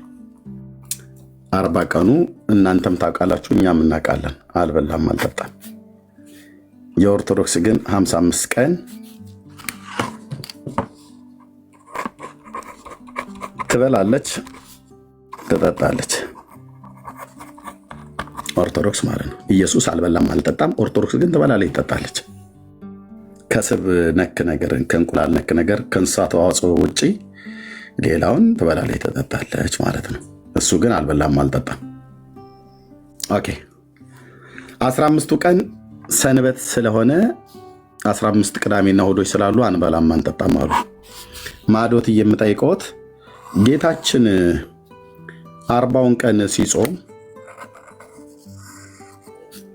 ስንት የአይሁድ ሻባት ነበረ? የአይሁድ ሻባት ማለት የአይሁድ ሰንበት ማለት ነው። የአይሁድ ሰንበት ነበር። ስንት የአይሁድ ሰንበት ነበረ? ቅዳሜ ማለት ነው። አዎ በ40 ቀን ውስጥ ክርስቶስ ቅዳሜውን ሁሉ ጾሟል ልትለኝ ፈልገህ ከሆነ አይሆንም። ለምን መሰለህ? የኔን ጥያቄ ቆይ የኔን መልስ ገምተው ከመናገር የጠየቁት አላውቅም። 40 ቀን ማለት 3 ቅዳሜ እንደሆነ። እሺ 40 ቀን ማለት 1 ወር ከ10 ቀን ነው አይደል? ቀሲስ አልኩኝ። አይ ቲንክ ድምፅዎት እንደዛ ስለመሰለኝ ነው። ወይ 5 ወይ 6 5 ሳምንት እንደማለት ነው አይደል? 5 ሳምንት ከምናምን ነገር አይደል? የ40 ቀኑ ያው አንዱ የተጠመቀበትን ቀኑን እኔ 40 ቀኑ የ40 ቀኑ ጾም ነው። እንደተጠመቀ ወዲያውኑ በመንፈስ ተነድቶ ወደ ምድረ በዳ ሄደ ይላል። እንዲያ ከሆነ እርምዬ መቼ ነው? ምን ቀን የተጠመቀ? ለማግኘት ስለ ቀኑ አይደለም፣ ቀኑን አይደለም ነው የፈለኩት። በ30 ዓመቱ ነው የተጠመቀው በጢባሪዎስ ቄሳር ዘመን በ30 እንጂ ቅዳሜዎችን ለማግኘት ቀኑን ታስታውሰዋለህ? እኔ አላውቅም። በቃ እንዲያ ከሆነ ምንም አላውቅም። እኔ እየጠየኩት ያለሁትኝ ስንት ይሄ 40 ቀኑ ስንት ወርና ስንት ወይ ደግሞ ሳምንት ነው እያልኩት ያሉት። አንድ ወር ስንት? ከ10 ቀን ማለት ነው እኮ። አንድ ወር ከ10 ቀን ማለት ነው። በአንድ ወር ከ10 ቀን ውስጥ አንድ ወር 4 ሳምንት አለው አይደል? አንደኛው ሳምንት 10 ቀን ብሎ የሚለው 7ቱን ትተ ነው አንዱ 7ቱን ብቻ ይዘኑ 3ቱን ቀን እንቶ 5 ሳምንታት አሉ ማለት ነው። በ40 ቀናቶች ውስጥ 5 ሳምንታት አሉ። በ5 ሳምንታት ውስጥ 5 የአይሁድ ሰንበት አልፏል ማለት ነው። በ5ቱ የአይሁድ ሰንበት አይችልም። የተጠመቀበት መነሻ ሊኖረን ያድምጡኝ። እኔ ስለመነሳት ስለሞቱ አላነሳውም። እኔ ገና ከዮሐንስ በ30 ዓመቱ በዮሐንስ እጅ ተጠመቀ ይለናል። በጢባሪዎስ ቄሳር ዘመን ቅዱሱ ቃል ለጽሁፉ እኔ ለቴክስቱ ታማኝ ነን እኛ። በቃ መጽሐፉ የተጠመቀበት ማክሰኞ ነው ሮብ ነው አይደለም ሐሙስ ነው የለም በፍጹም ሰኞ ቀን ነው ብሎ የሚል ክርክር ውስጥ አንገባም አይልም መጽሐፍ። በ30 ዓመቱ በጢባሪዎስ ቄሳር ዘመን እድሜው 30 ዓመት ሲሞላ አንድ አይሁዳዊ ሰው ለአገልግሎት የሚገባበት ነው። 30 ዓመት ሲሞላው እንደ እግዚአብሔር ቃል እንደተጻፈው በትንቢተ ኢሳይያስ መጽሐፍ ምዕራፍ 40 ላይ እንደዚሁም በሚልኪያስ መጽሐፍ ምዕራፍ 3 ላይ እንደተጻፈው ጌታ ወደ ዮርዳኖስ ሄደ። ያን ታላቅ ነብይ ያገኘው። ያ ታላቅ ነብይ የተጻፈለት በእነዛ በሁለት ጉምቱ በሆኑ በብሉይ ኪዳን ነቢያት ስለተጻፈለት ማለት ነው። ዮሐንስ ከምድረ በዳ መጣ ማለት ነው። ስለዚህ በዮርዳኖስ በዛ ተጠመቀ። አሁን ቀኑ ማክሰኞ ነው ሰኞ ነው አይደለም ሮብ ነው። በፍጹም ሊሆን አይችልም ዓርብ ነው ስልህ ለምን መሰለህ እንደዛ ያልኩት ለመሰለህ ቅዳሜዎቹን መወሰን አትችልም። ኖ ቅዳሜዎቹን ለምን 40 ቀን ነው ጾመው። አይ አድምጡ ቆይ የእናንተ ተረት እንግዲህ ሲፈርስ እኔ ሙግቱን በሳቅ ሊሉት አይችሉም፣ አይገባም። ኦኬ ጌታችን 40 ቀን ነን ስቶፕ ነው የጾመው ሳያቋርጥ ማለት ነው። ሳያቋርጥ ጾመ ውዴ ማለት ነው። እሺ በዚህ በ40 ቀን ውስጥ 5 ሳምንታት አሉ። በ5 ሳምንታቶች ውስጥ 5 የአይሁድ ሻባት ሰንበት ቀን አለ ማለት ነው። ይሄ ሰንበት በምን አወቅ? ያድምጡ እርሜ በምን አወቅ? ያድምጡ። በሳምንት ቀን አይሁድ ዓርብ ከሰዓት በኋላ ሰንበታቸው ይገባል። የሚያወሩት ከኤርሚያስ ጋር ነው። በምን አወቅ ብለው ካሉ ታናክ ነው ብሉይ ኪዳን ማለት ነው። 6 ቀን ስራ ስሩ በሰባተኛው ቀን ረፉ ብሎ ያለው የሳምንቱ የመጀመሪያ ቀን የተባለው በአዲስ ኪዳንም በብሉይ ኪዳንም ማለት ነው። የሚያወሩት ከኔ ጋር ነው። ልብ ይበሉ። ኦኬ በምን አወቅ ካሉ በቅዱሱ ቃል ነው። እኔ ጴንጤ ነኝ። ኦኬ ኖ ይቅርታ፣ እንደዛ ያድምጡኝ አልኩት። ቅድም ሲያወሩ ሰማሁ አይደለ? ቅዳሜ 5 ቅዳሜ ልትላት ትችልም። ያድምጡ በወር ውስጥ ስንት ያድምጡኝ። እሺ እንደዚህ እንዳይሉ የኦርቶዶክስን ተረት ብትንትን አድርጌ ነው የማፈርሰው ማለት ነው። በምን በእውቀት ልብ በሉ። እናንተ 40 ቀን ክርስቶስ ጾመ፣ እናንተ ግን 55 ቀን ጾማችሁ። 55 ቀኑን 15 ቀን ጨምራችሁበት። ማን የጨመረው? የአቶ ህርቃል ሁሉ ጾም ገብቶበታል። አቶ ህርቃል የሚባለው ሰውዬ ማለት ነው። ማን የጨመረው? አባቶቻችን ብለዋል። እነዚህ አባቶች እነማን ናቸው? በኋላ እናየዋለን።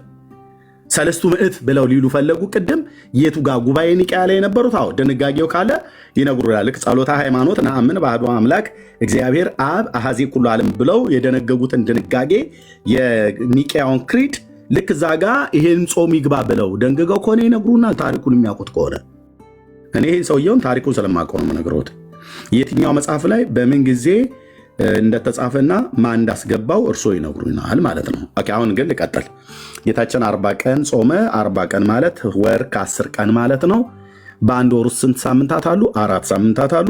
በነዛ ሳምንታቶች ውስጥ ሳምንቱ በገባ 6 ቀን አይሁድ ስራ ሰርተው በሰባተኛው ቀን ሻባት ያርፋሉ ማለት ነው። 6 ቀን ስራ ይሰራሉ። ስራህን ስራ ተብሏል። በሰባተኛው ቀን ግን እረፍ ተብሏል። እረፍት አድርግ ተብሏል። ስለዚህ ጌታችን 40 ቀን ሲጾም በዚህ በ40 ቀን ውስጥ 5 ሳምንታት አሉ። በ5 ሳምንታቶች ውስጥ 5 ሻባቶች አልፈዋል። ከምድረ በዳ ሻባት በሚገባ ሳለ ዓርብ ከሰዓት በኋላ ከምድረ በዳ እየመጣ ወደ ኢየሩሳሌም እየመጣ ወደ ቤርሸባ ወይ ደግሞ ወደ ሌሎች ወደ ናዝሬትም ይሁን ወደ ሌሎች ከተሞች እየሄደ ማኪያቶና ቡና እየጠጣ አይደለም እየተመለሰ የጾመው። የጾም በየአይነት እየበላ አይደለም መጥቶ ተመልሶ የጾመው። ሲጀምር እነሱ የጾም በየአይነትም የላቸውም። ኦኬ በአይሁድ ባህል ግን የሚበላውን መብል አይሁዳዊ ሰው ነው እና ጌታዬ ከምድረ በዳ 6 ቀን እየጾመ በሰባተኛው ቀን ግን ሰንበት አይበላምና በሰንበት ይበላልና በሰንበት አይጾምምና በሰንበት ብሎ በመካከል እየመጣ ብሬክ እየወሰደ የሆነ ነገር እየቀማመሰ እየወረደ እንደገና ደግሞ በቃ በሳምንቱ የመጀመሪያው ቀን እሁድ ማለት ነው በእነሱ ተመልሶ እንደገና ደግሞ ወደ ምድረ በዳ እየሄደ 4ቱን ሳምንታት 5 ጊዜ ወደ ከተማ ብቅ እያለ እየጠየቀ እየጠጣ እየበላ እንደዚህ እያለ አይደለም የጾሙ። እናንተ ነው የምታደርጉት ማለት ነው። ነን ስቶፕ ነው የጾመው ማለት ሳያቋርጥ ማለት ነው። አልበላም አልጠጣም ይላል። ሲጀምር 40 ቀን አልበላም አልጠጣም። የኢትዮጵያ ኦርቶዶክስ ቤተክርስቲያን የኢየሱስ ክርስቶስን ጾም አይጾሙትም። እውነቱን ልንገራችሁ 100% የተረጋገጠ ማንም ጾሙ አያሳየንም። ሊጾሙትም አይችሉም። 4 ነጥብ። ጌታችን የጾመው ክርስቶስ የጾመው ለምንድን ነው? ለሰጦት ነው። ሊጾሙ ለምንድን ነው? ምክንያቱን አይደለም። እንደ ክርስቶስ ሁኑ እያልከን ነው እንዴ? ምክንያቱን አይደለም። ክርስቶስ እኛ አልኳ አንሆንም። እየተደማመጠ በምን አለበት ነው አይደል? ሃይማኖት የምትሰብኩት እኛ እኮ ምን አለበት እኮ ነው የገደለን። ኦኬ በመጽሐፍ ምሳሌ መጽሐፍ ምዕራፍ 30 ላይ የእግዚአብሔር ቃል እንደዚህ የሚል ቃል ላሳየሁት። ቁጥር 6 አዎ ጴንጤ ብጋ ነው አይመጡት እንዳይዘልፍህ ያድምጡ። እንዳይዘልፍህ ያድምጡ እባክዎትን። እንዳይዘልፍህ ማ እግዚአብሔር ሐሰተኛም እንዳትሆን በማ ፊት በእግዚአብሔርም በትውልድ ፊት በቃሉ ላይ አንዳች አትጨምር ብሏል። ኦርቶዶክስ ሐሰተኛ ለመሆን በጌታ ጾም ላይ እሱ ያልጾመውን ጾም 15 ቀን ጨምራ የማይጠቀስ ጥቅስ እኮ ነው እየጠቀስክ ያለው። ስለ ጾም አሁን ምንድን ነው የሚገልጸው? ቀሲስ ሚዩት ያድርጉ እባክዎትን፣ አይረብሹኝ እና ልስጦት ጨርሻለሁ። ሚዩት ያድርጉት። እንዳይዘልፍህ እግዚአብሔር ነው የሚዘልፈው። ሐሰተኛም እንዳትሆን በቃሉ አንዳች አትጨምር። 4 ነጥብ። ኢየሱስ 40 ቀን የጾመው ኦርቶዶክስ 15 ቀን ጨምራ 55 ቀን ነው የምጾመው። ለምን? ሐሰተኛ ስለሆነች፣ ሐሰተኛ ቤተክርስቲያን ስለሆነች። ሐሰተኛ እንዴት ያስብላታል? በቅዱስ ቃሉ ላይ ጨምራለች። ስትፈልግ ታጎድላለች፣ ስትፈልግ ትጨምራለች። የምታጎድለው አሁን ከአርስታችን ውጭ እንዳይወጣ እንጂ የምታጎድለው ስለ ጌታችን ስለ ኢየሱስ ክርስቶስ ሊቀ ክህነት አገልግሎት በተጻፈው በአዲስ ኪዳን በብሉይ ኪዳን መጽሐፍት ጌታችን መድኃኒታችን ኢየሱስ ክርስቶስ የአዲስ ኪዳን ሐዋርያት በሙሉ አማላጅ ነው ብለው ጽፈውለታል። ልብ በሉ። አማላጅ ወይ ደግሞ ቃሉ ላይ እንዴት እንደጨመራቸው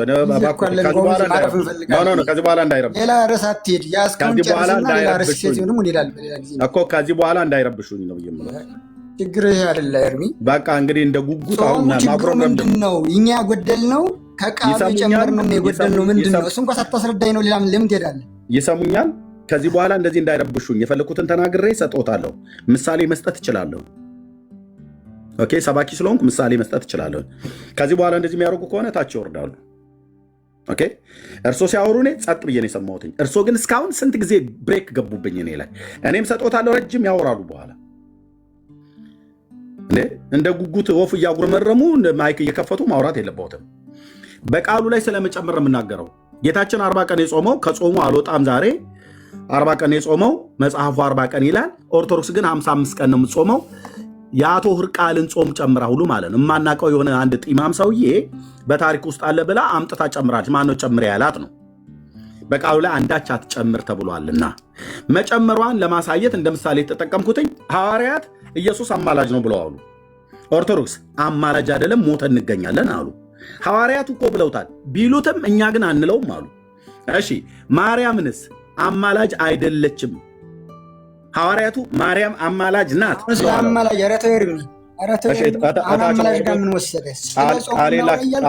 ቃሌን ላከብር ነው፣ ታች ላወርዶት ልገደር ነው።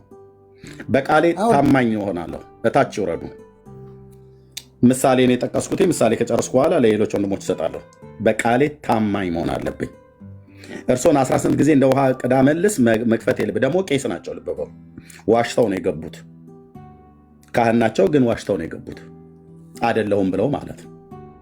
እኔ ከፈለጉ የፈለጉትም ይሆኑ። ማርያም አማላጅ ናት ብለው ሐዋርያቱ አላስተማሩ። ኦርቶዶክስ ማርያምን አማላጅ ናት እንላታለን አሉ። ሐዋርያቱ እኮ አላላትም፣ እንላታለን። ሐዋርያቱ አላሏትም እኮ ኦርቶዶክሳውያን ባካችሁ። እነሱ ባይሏትም እንላታለን። እንዲህ ሐዋርያት ያላሉትን አዎ እንላታለን አሉ። ማርያምን አማላጅ ናት አሉ። ኢየሱስን አማላጅ አትሉትም? አንለውም። ሐዋርያት እኮ ብለውታል። በፍጹም እኛ አንለውም። አረ ቅዱስ ጳውሎስ እኮ ብሎታል። እኛ አንለውም። አማላጅ ብሎ የሚለው ቃል ለእሱ አይቀጸልም። በዚህ ምንድን ነው የምታዩት? ማርያም አማላጅ መሆኗን የሚናገር መጽሐፍ ቅዱስ የለም። እነሱ ግን ጨምረው አማላጅ ነች ይሏታል። ኢየሱስ አማላጅ ነው ብሎ የሚለው የመጽሐፍ ቅዱስ ትምህርት አለ። እሱን ግን አንቀበልም ብለው ይቀንሳሉ ማለት ነው። ዚስ ኢዝ ኦርቶዶክስ። የተጻፈን ይክዳሉ፣ ያልተጻፈን ይጨምራሉ። የተጻፈን ይክዳሉ፣ ያልተጻፈን ያምናሉ። ኢየሱስ 40 ቀን ጾመ። የተጻፈ ነው። የተጻፈውን አያከብሩም። 55 ቀን ግን ጨምረው ይጾማሉ። ሲጣራ ግን የእናቶ ሕርቃል ጾም ነው። ለዚህ ነው ኦርቶዶክስ በሰው ስርዓት ትምህርት ነው የምትመራው ብለን የምንለው ማለት ነው። 7ቱ አጽዋማታችሁን እፊቴ ኑና ቅረቡና እስኪ ያወሩት። 7 አጽዋማት አላችሁ አይደል?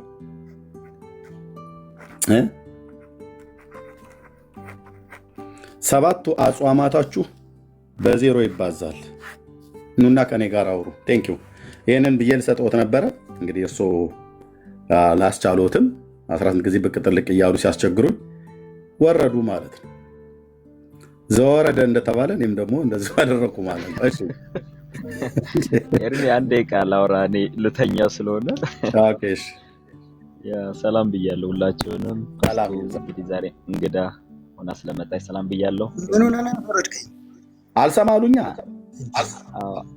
አንዴ ቆይ፣ እኔ እያልኩ ያለሁት አንዴ ሚዩት ያርጉ። ቆይ አንዴ ሚዩት ያርጉ። 2 ደቂቃ ላውራ። ሰማሉ? አዎ ሰማሉ። ቅርታ ትንሽ ነገር ልበል። ትንሽ ያወራል ጓደኛዬ። 1 ደቂቃ ብቻ ነው ማውራ።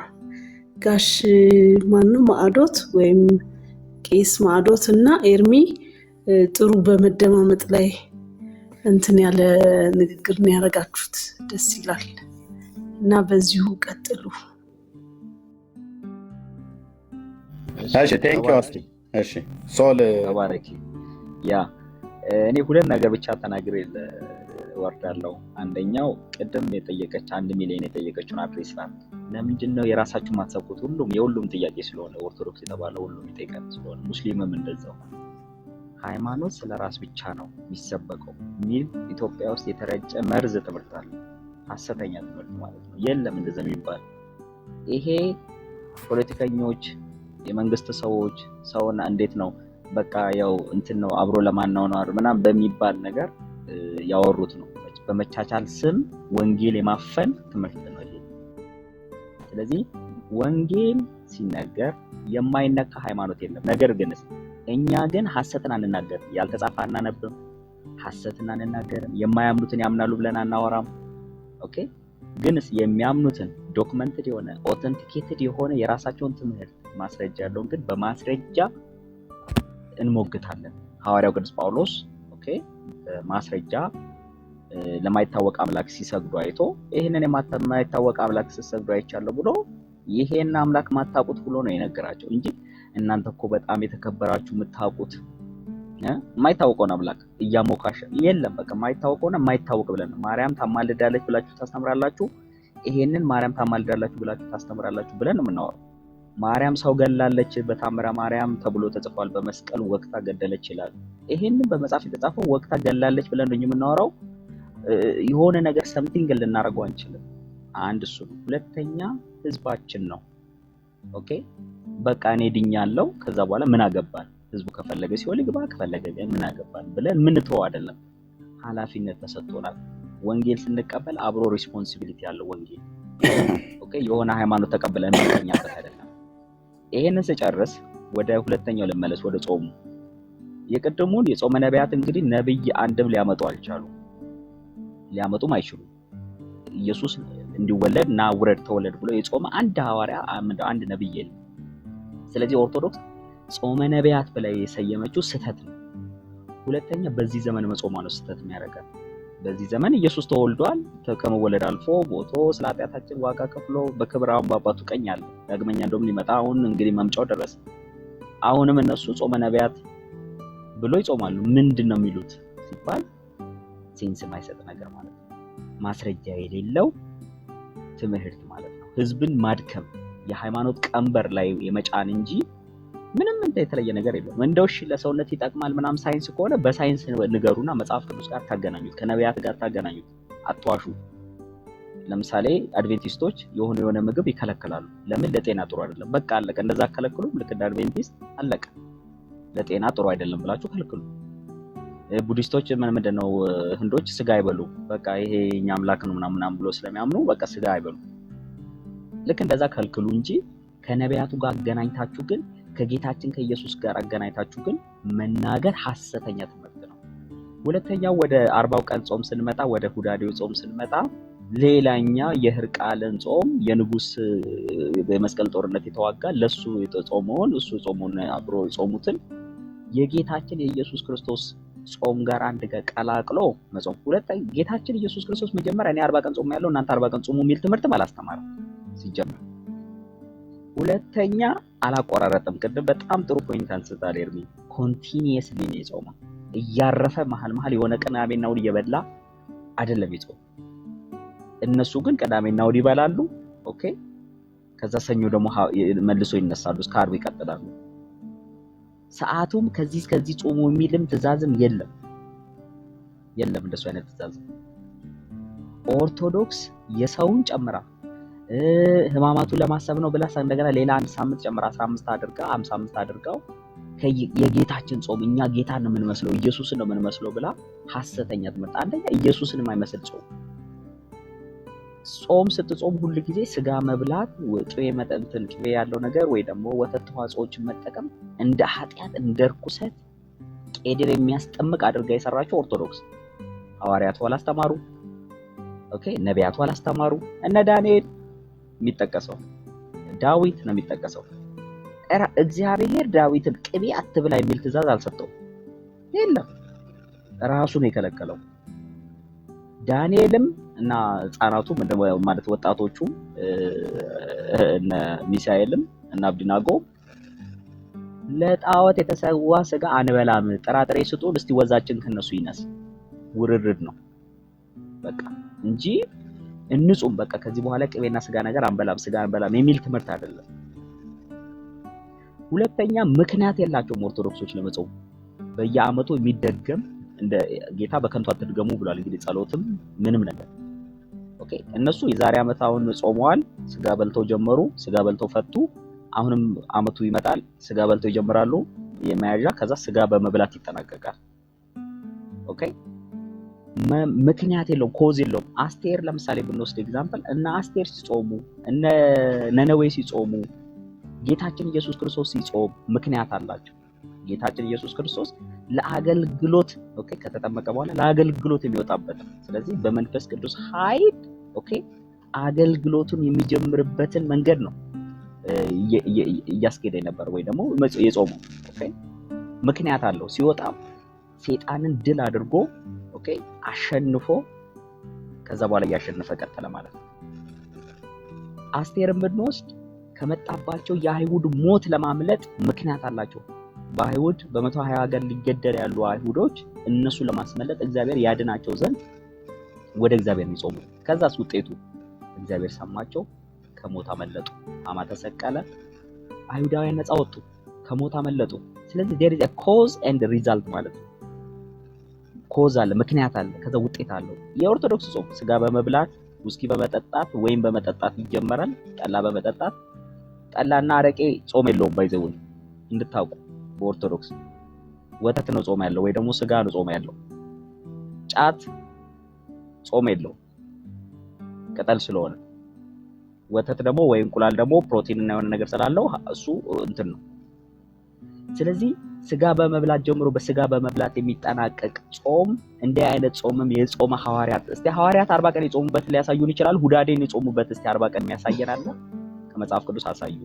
አንዱ መጠይቅልኝ ኤርሚዬ፣ ከዚህ በኋላ እኔ ስለማልከፍት ማይክ ሐዋርያቱ እነሱ እንደ ጾሙ የጾሙት 7-9 ጾም የጾሙትን እስቲ ያሳዩ። መጽሐፍ ቅዱስ ጠቅሰው አሳዩን እስቲ። ምሳሌያችን እንግዲህ በሐዋርያትና በነቢያት ላይ ተመሰረተናል ካሉ እስቲ ሐዋርያቱ ጌታችን እኮ 40 ቀን ጾሟልና ብለው እስቲ 40 ቀን የጾሙበትን ራሱ ያሳዩ። አንድ እሱን ከሰጡን ራሱ እኮ ትልቅ ነገር እኮ ነው።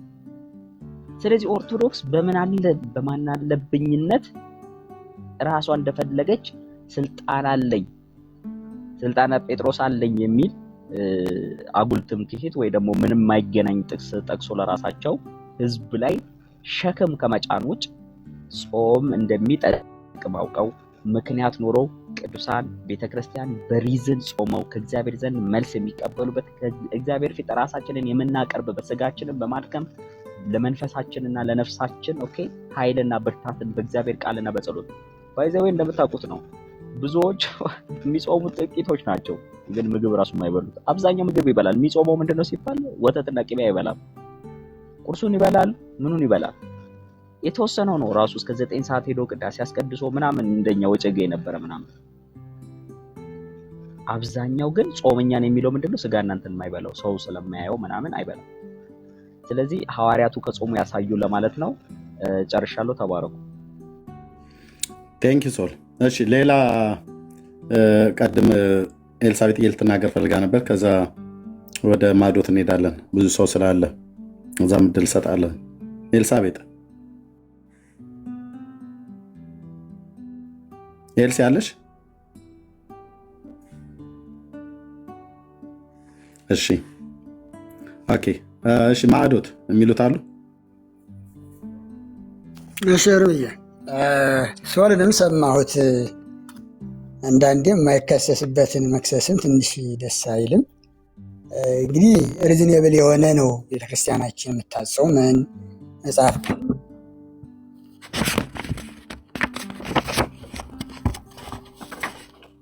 ተቋርጠዋል። እያወሩ ከሆነ ተቋርጠዋል። ታዊ ነው። ክርስቶስ ለምን ጾመ? ጾም እያንዳንዱ እሺ ይቅርታ ኢንተርኔት ችግር ሊሆን ይችላል። ሶል ሲያወራ ሰምቸው ነበርና አንዳንዴ ወደ ክስ ያዘነብሉ አሉ፣ ወይም ያፈጻጸም የተከታዮች ድክመትን እንደ ቤተክርስቲያን አድርጎ የወሰደበት አንዳንድ ነጥቦችም አሉ። ይሄ አስኬድ እውነት ለመናገር የኔ ድክመት ነው እንጂ ቤተክርስቲያን ድክመት እንዳልሆነ መገንዘብ ያስፈልጋል። እንግዲህ ጾም ነቢያት ቅድም የጾሙት ዝሮ ለክርስቶስ ለመሲሁ ነው። ጾሙም የነበረው ሲደክሙም የነበረው ይናፍቁም የነበረው የክርስቶስ መወለድ ስለነበረ ጾሙ። ምን አገኙ? ክርስቶስ መረጃ አልሰጡም። እሱን ጨረስን እኮ። ከነቢያት አንድ ያሳዩኝ ብዬ ስል ከደቂቀ ነቢያትም ከአበይት ነቢያት ነገርኩ እኮ ለእሱ አይደለማ የጾመው ሙሴ። የጾመበትን ምክንያት ሙሴ እሱን ላሳየሁት ምክንያት ተቀበለ አንድ እኮ ጾሙን ተቀበለ የሚለውን እኮ አስረድቻለሁ። ጾሞ ስለመቀበል ሳይሆን ሙሴ 2 ጊዜ ጾሟል። አንደኛው ጾም የጾመበት በዘዳግም መጽሐፍ ምዕራፍ 9 ቁጥር 18 እና 19 ላይ ስለሰራችሁት ኃጢአት ሁሉ ያው ያዩት ነው። ስለሰራችሁት ኃጢአት ሁሉ እርሱንም ለማስቆጣት በእግዚአብሔር ፊት ክፉ የሆነውን ነገር ስላደረጋችሁ እግዚአብሔር ሊያጠፋችሁ ከተቆጣባችሁ ቁጣውና ከመዓቱ የተነሳ ስለፈራሁ እንደ ፊተኛው በእግዚአብሔር ፊት 40 ቀን 40 ሌሊት ወደቅሁ ይላል። ከዛስ እንጀራ አልበላሁም ውሃም አልጠጣሁም፣ እግዚአብሔርም በዚያን ቀን ደግሞ ሰማኝ ይላል። ኦኬ የሰማው ለምን ነበር? ሙሴ የወደቀበት ፐርፐዝ ለምን ነበር? ቆይ ያድምጡኝ። ሙሴ የጾመበት ምክንያት ምን ነበረ? እንደ ፊተኛው ማለት የፊተኛው የድንጋይ ጽላትን ለመቀበል ነበር። ዘጸአት 19 ላይ ወጣ፣ ዘጸአት 32 ላይ ከተራራው ወረደ። ኦኬ እንደ ፊተኛው የጾመው ለምን ነበረ? ፊተኛው የጾመው የድንጋዩን ጽላት ለመቀበል ነው። በዛ ጊዜ ስላልበላ ስላልጠጣ ማለት ነው። አሁን ግን ስለሰራችሁት ክፋት ኃጢአት ሁሉ እርሱን ለማስቆጣት በእግዚአብሔር ፊት ክፉ የሆነውን ነገር ስላደረጋችሁ እግዚአብሔር ሊያጠፋ ከቁጣውና ከመዓቱ የተነሳ ስለፈራው ሊያጠፋቸው ስለነበር ማለት ስለፈራው እንደ ፊተኛው በእግዚአብሔር ፊት 40 ቀን 40 ሌሊት ወደቁ፣ እንጀራም አልበላሁም ውሃም አልጠጣሁም፣ እግዚአብሔርም በዚያን ቀን ደግሞ ሰማኝ ይላል። ሰማውና ምን አደረገ?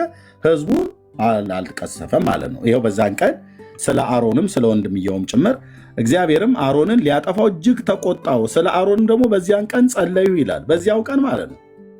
ስለ ህዝቡ ጥጃ ስለሰራ እና ስላመለከ ማለት ነው። ሙሉ በሙሉ እንደ ህዝብ ነበር ሊያጠፋው የነበረው እግዚአብሔር ሙሉ በሙሉ።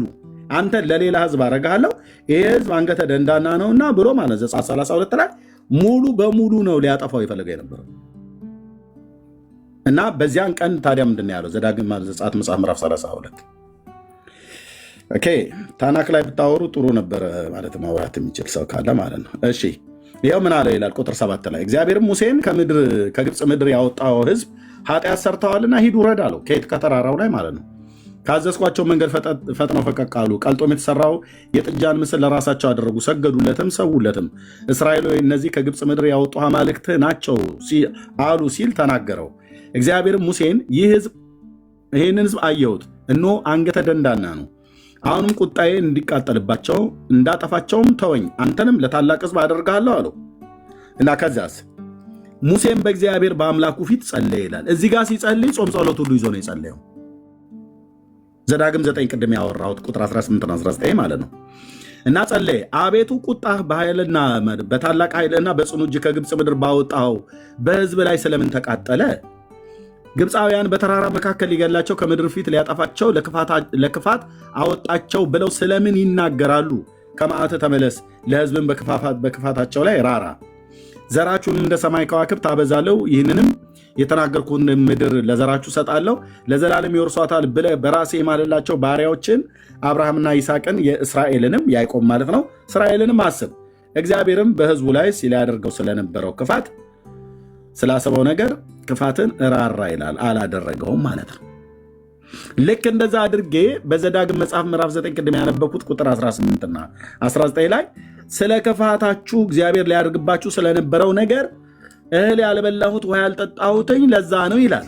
የጾመውና የጸለየው ጌታ ከእስራኤል ከበደለበት በደል በበደላቸው ምክንያት እንዳያጠፋቸው ብሎ ከዛ እንዲመልሳቸው ነው ምሕረቱን እንዲያበዛ ከቁጣው እንዲመለስ ነው እንጂ የጾመው መሲሁ ይወርዳል ይወለዳል ብሎ አንድም አልጾመም። ሙሴ ስለ መሲሁ መምጣት ትንቢት ተናግረዋል፣ ግን አንድም አልጾመም። ኦርቶዶክስ የአብይ ጾም እያለች ህዝቡን ግራ የምታጋባው ውሸት ማነው? ሶሪ የነቢያት ጾም እያለች ህዝቡን ግራ የምታጋባው ውሸቷን ነው። አንድም የብሉይ ኪዳን ነቢይ መሲሁ ይወርዳል ይወለዳል ብሎ የጻፈ ማነው? የጾመ የለም። ቀደም አሳዩ ብለን ስንሎት አንድም ነቢይ ሊያሳዩን አልቻለም። ስለዚህ ዘግተነዋል ማለት ነው።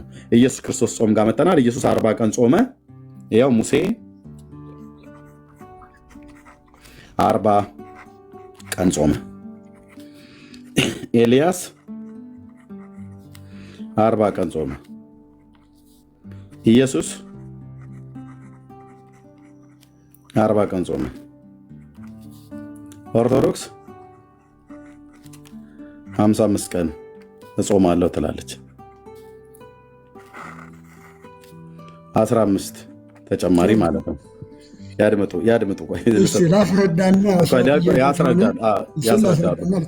ያስረዳሉ። የሙሴ 40 ቀን ተጽፏል። ዘዳግም 9 18 ጀምሮ ማለት ነው። የኤልያስም ተጽፏል በነገሥት መጽሐፍ ላይ ሁለተኛ ነገሥት።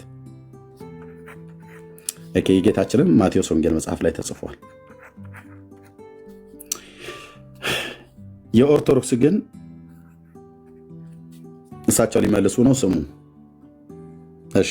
እነዚህ አባቶች ሙሴ 40 ቀን፣ ኤልያስ 40 ቀን፣ ኢየሱስ 40 ቀን ጾመዋል። የተጻፈ ነው፣ ሪትን የሆነ። የኦርቶዶክስ ግን 55 ቀን ከሙሴም በልጣ ከኢየሱስም በልጣ ከኤልያስም በልጣ ኦርቶዶክስ 15 ቀን ጾማለች። 15ቱ ቀን ውስጥ ሲፈለግ የአቶ ህርቃል ጾም አለበት። የአቶ ህርቃል ጾም አለበት። ሌላም ብዙ ኮተታ ኮተት ጨምራበታለች ማለት ነው። እና አሁን ይቀጥሉ ማለት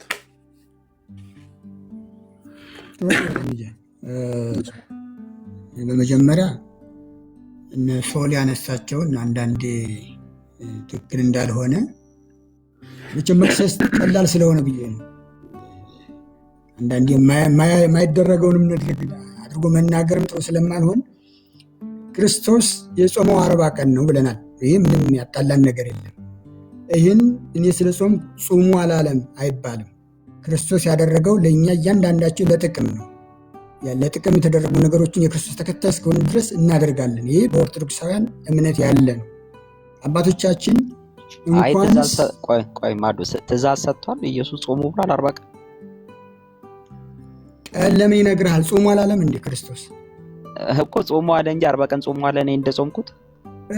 እያንዳንዱ ቁጥርማ ከተቀመጠልኝ በሚችለው መጠን በቃ ምን አስጨነቆት? እርሶ መጨነቅ የለበትም። ኦርቶዶክስ መጨነቅ የለባትም። በቃ ኢየሱስ ያለው ድረስ በቂ ነው። ይኸው የተጻፈው በቂ ነው። ያልተጻፈውን እንዲህ ቢል እኮ ጥሩ ነበር እያላችሁ ከመትቀጥሉ የተጻፈው በቂ ነው።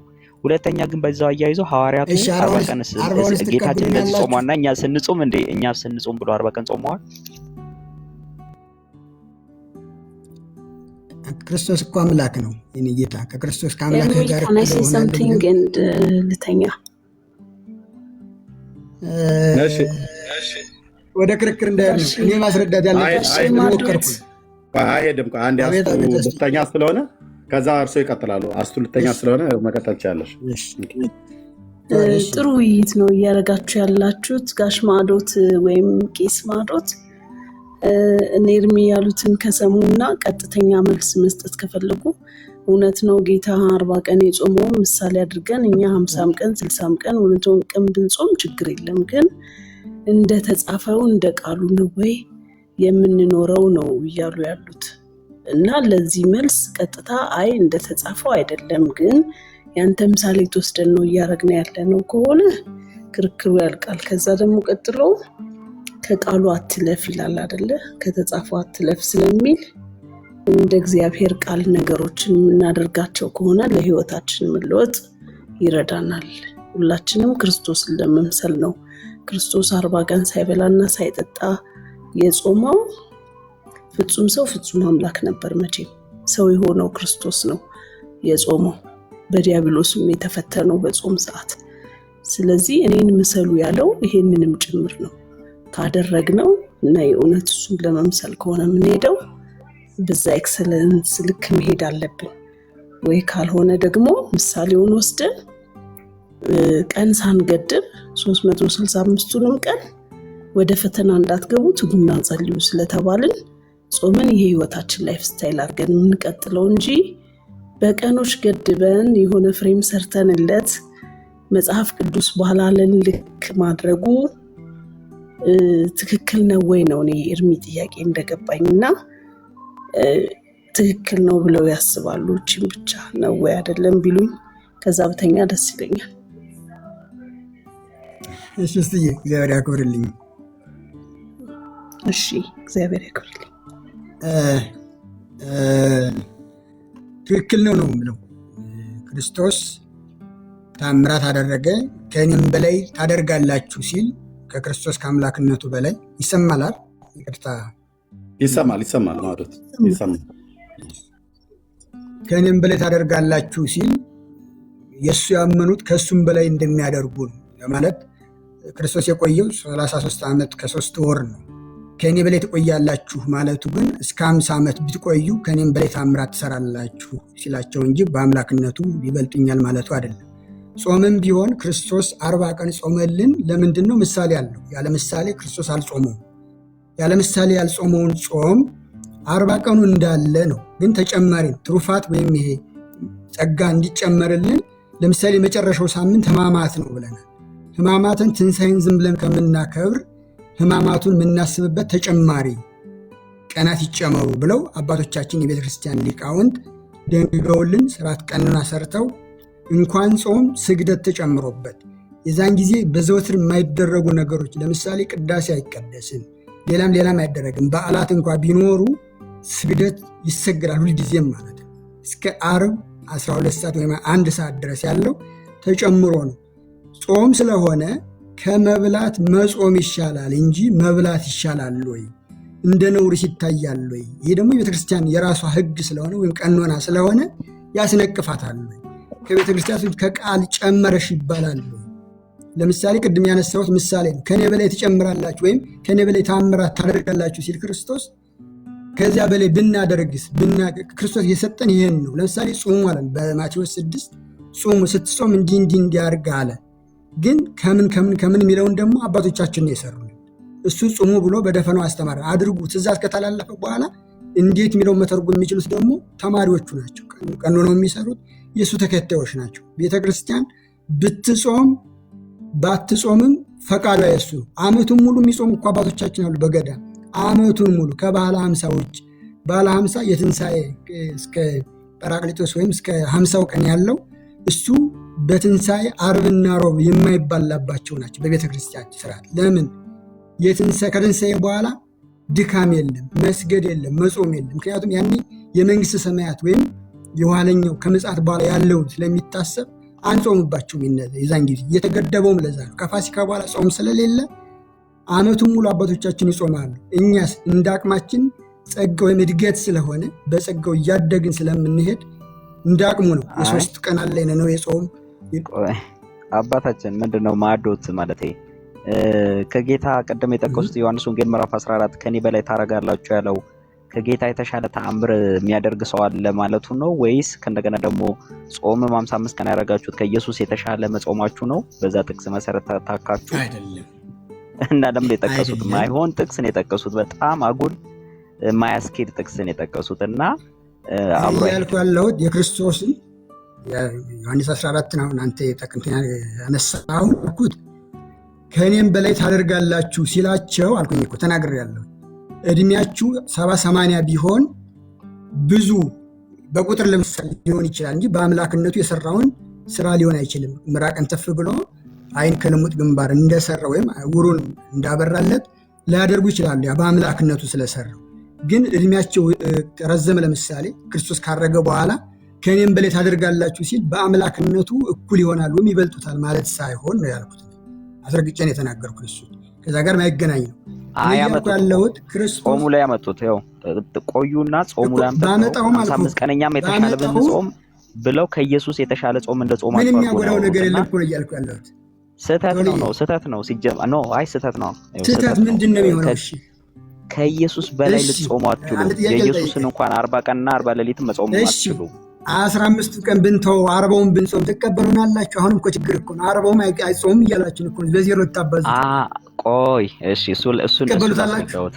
ቆይ አንዴ ላስረዳሁት። አንደኛ ጾሙ የሚል ትእዛዝ ነው ያለው እንጂ 40 ቀን ጾሙ የሚል የለም። አንድ ሐዋርያትም 40 ቀን ይጾማልና ቆይ አንዴ አረባ ኮተና አንዴ ቆይ አዳምጡ።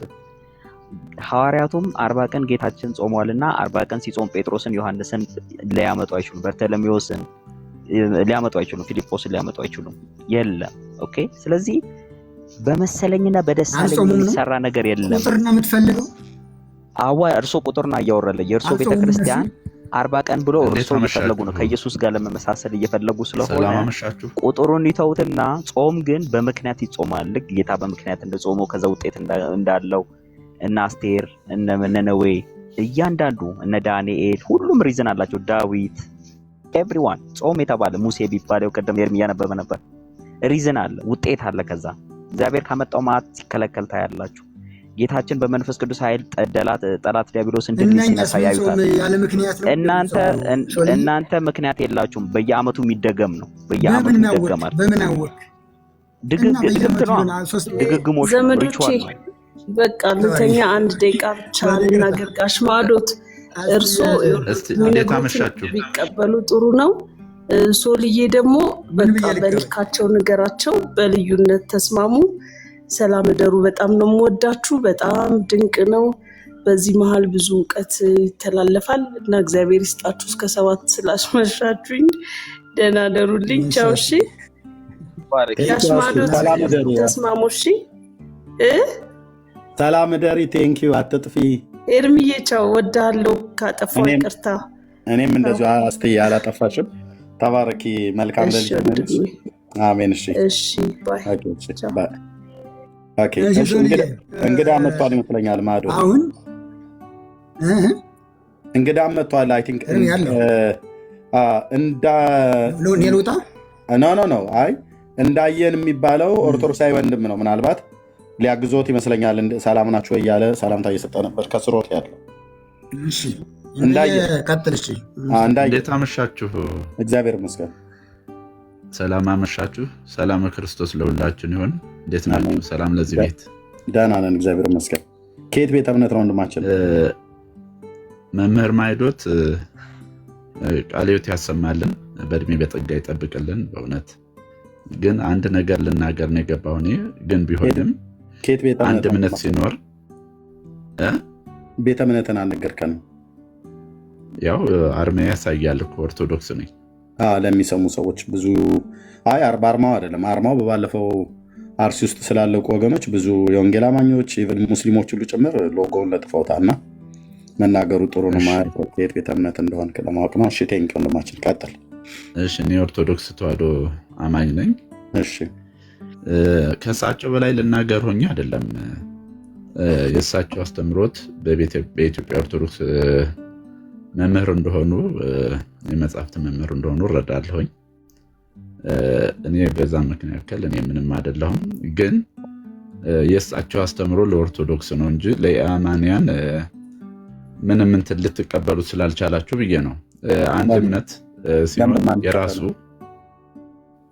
የራሱ እምነት ቀኖና፣ ትውፊት፣ ዶግማ አለው። ለምንድን ነው የማንቀበለው? መጽሐፍ ቅዱስ አይደል? የኦርቶዶክስ ትምህርት ቆይ ግድ የለህም፣ አስተምሮ የተለያየ ነው። መጽሐፍ ቅዱስ አይደለም። ኢየሱስና አዳምጠኝ ልናገር። እናንተ የምትሰብኩት ኢየሱስ ክርስቶስና ኦርቶዶክስ ተዋህዶ የምትሰብከው ኢየሱስ ክርስቶስ የሰማይና የምድር ያክል ልዩነት አለው። አንደኛ ይሄ ነው። ሁለተኛው በስርዓት ላይ ነው እየተነጋገራችሁ ያላችሁት። እንድንጾም ያው ኢየሱስ ክርስቶስ ተናግሯል። ከነቢያት ጀምሮ ቅድም ስትጠቅሱት የነበሩት ሁሉ 40 ቀን ሌሊት ሁሉ እየጾሙ እዚህ ደርሰናል። ቅብብሎች ነው እምነታችን። ስለዚህ እሱ ደግሞ እንዲህ አይነቱ በጾምና በጸሎት ካልሆነ አይወጣም እያለ ተናግሯል። እሱም ጾሙ አሳይቶናል። መጾም ያለበት አምላክ ሆኖ አይደለም እንደተናገረው። ጾሙ ላይ ተው። አሁን አንተ ጾም ላይ እየተነጋገርን አይደል? አይደለም። ቆይ እንጂ ምንድን ነው የምንነጋገርበትን ስትነጋገሩበት የነበረው ነው። አድምጠኝ ስል ብዬ ስለ አውራ ማለት አይደለም። ብራዘር ኦኬ፣ ታወራለህ። ምንድን ያልከው? እሳቸው ስለ አጽዋማት ነው የተናገሩት እንጂ ከኛ ጋር መጽሐፍ ቅዱሳዊ የሆነ መሰረትን ጠቅሰው ማለት ነው። ስለዚህ ኢአማንያን ስለሆናችሁ እናንተ አይገባችሁም። ምክንያቱም ማለት ሲጀምር ጅምሩኑ ላይ ጾሙ ላይ ማውራት ሳይሆን መምህር ማዕዶት እንደተናገሩት ጾሙ ላይ ሳይሆን ማውራት ያለብን ነገረ ክርስቶስ ላይ ራሱ ስናወራ እናንተና እኛ የምንሰብከው ክርስቶስ የሰማይና የምድር ያህል ርቀት አለው አልክ። የምድር ያህል ርቀት ነው። ስለዚህ የሰማይና የምድር ርቀት ያለውን ኢየሱስም በነጥብ ታሳየናለህ። ኦርቶዶክስ የምትሰብከውና እኛ የምንሰብከው ልዩነቱን አሳየን።